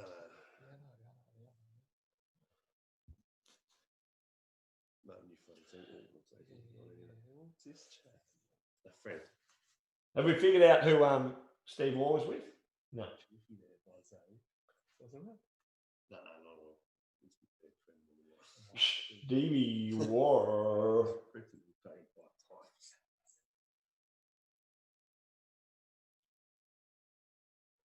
Geez, that's a shocking photo for 5 years, isn't it? Oh, that's not five. Is that's not 5? Take that. That ain't 5. What have they done? What's happened there? Did you get KO up then? Can you rewind that? Old fatty Browlers has a picture of coffee. He looks like he's... They mix them together. Together. Oh, do they? Yeah. Oh, Fatty Brown, what you reckon? Oh, yeah, I missed it. Oh, Jesus. Fatty Brownie. Hey, Matt, so Matty DeBoer's coming on here, so we're ready to rock and roll? I'm going to hit him with between the eyes. You're opening the bowling there, Mick. You're facing up. I'll open the bowling for us. Steve and I'll Harmerson. talk to you boys when we hit. Right between his eyes. Okay. Let me.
myself in Tommy Green.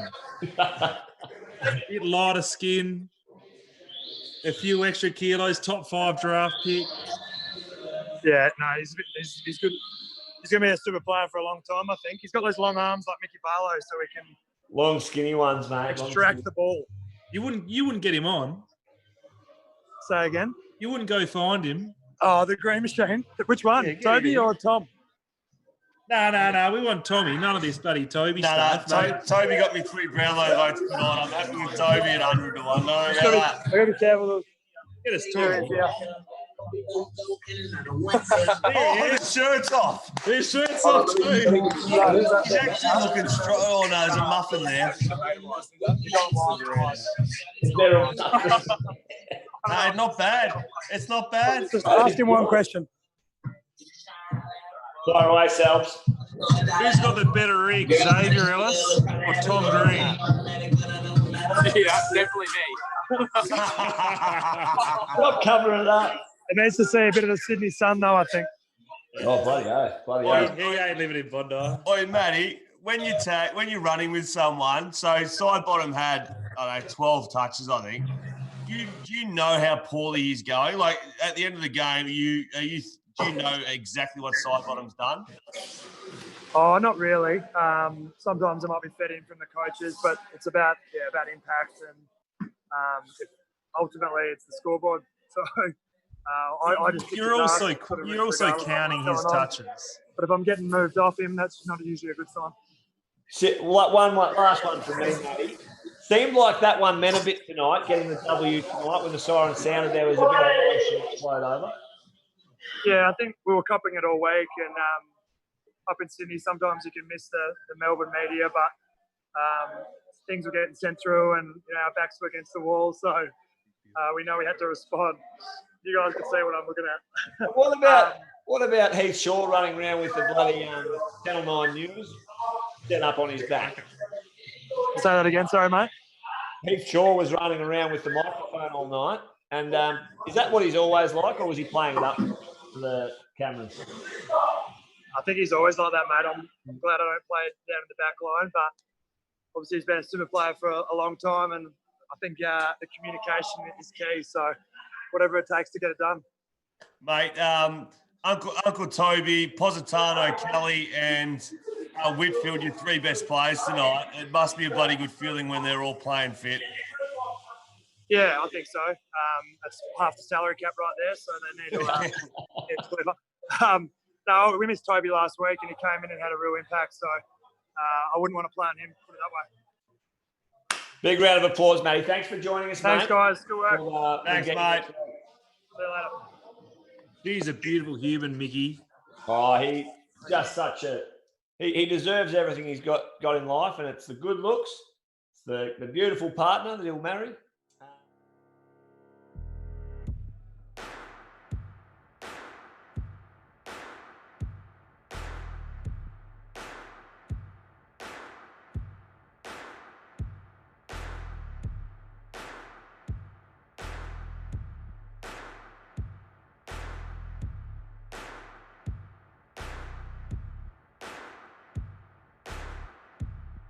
Absolutely. He's one. You know, when you're in the sweet spot of your career and you get told, oh, you should, study or you should do work experience. And sometimes probably being really well established and having longer contracts can probably hinder you in that way. Matty, I think, always had 1-year contracts. So he was always thinking, well, this is my last year. Yeah. That was his mindset the whole time. So he was, but I think even if he did have longer contracts, he's hardwired to the fact where he just, like Salves was saying before, he he makes a really big effort to network the right ways and, give people the time and not just do it tokenly. So absolute superstar, that man. It was good to get him on. Absolutely. Boys, we might nearly wrap it up, but hey, thanks for joining me from across the Nullarbor tonight. We'll have to do it again soon. Mate, give us an Eagles game and give us that derby. That's a big chance. That's a Sunday night, I reckon. Yeah, 6 p.m. But you'll be going. You might be working. Mate, if Fremantle, do you know what would be embarrassing for Freo? Yeah. If West Coast were playing a home game, they would fit 4 million in the stands if it was available. If Freo can't have 60 there with a queue out the front, you can go away. Yeah, okay. Well, hey, watch your space, hey? I think it's choppers. Oh, mate, I'm a member, mate. I've told you that. That Freo, it'll be a big game. I'm looking forward to it. Very good. Right, I think we'll call it and off we go. Matty just wrote in the group chat, Mick, had to be careful with the camera. There were doodles everywhere. That is terrific. He looked a bit sheepish, didn't he? There were doodles everywhere. That's a great way to finish it. Good on you, fellas. See you, mate.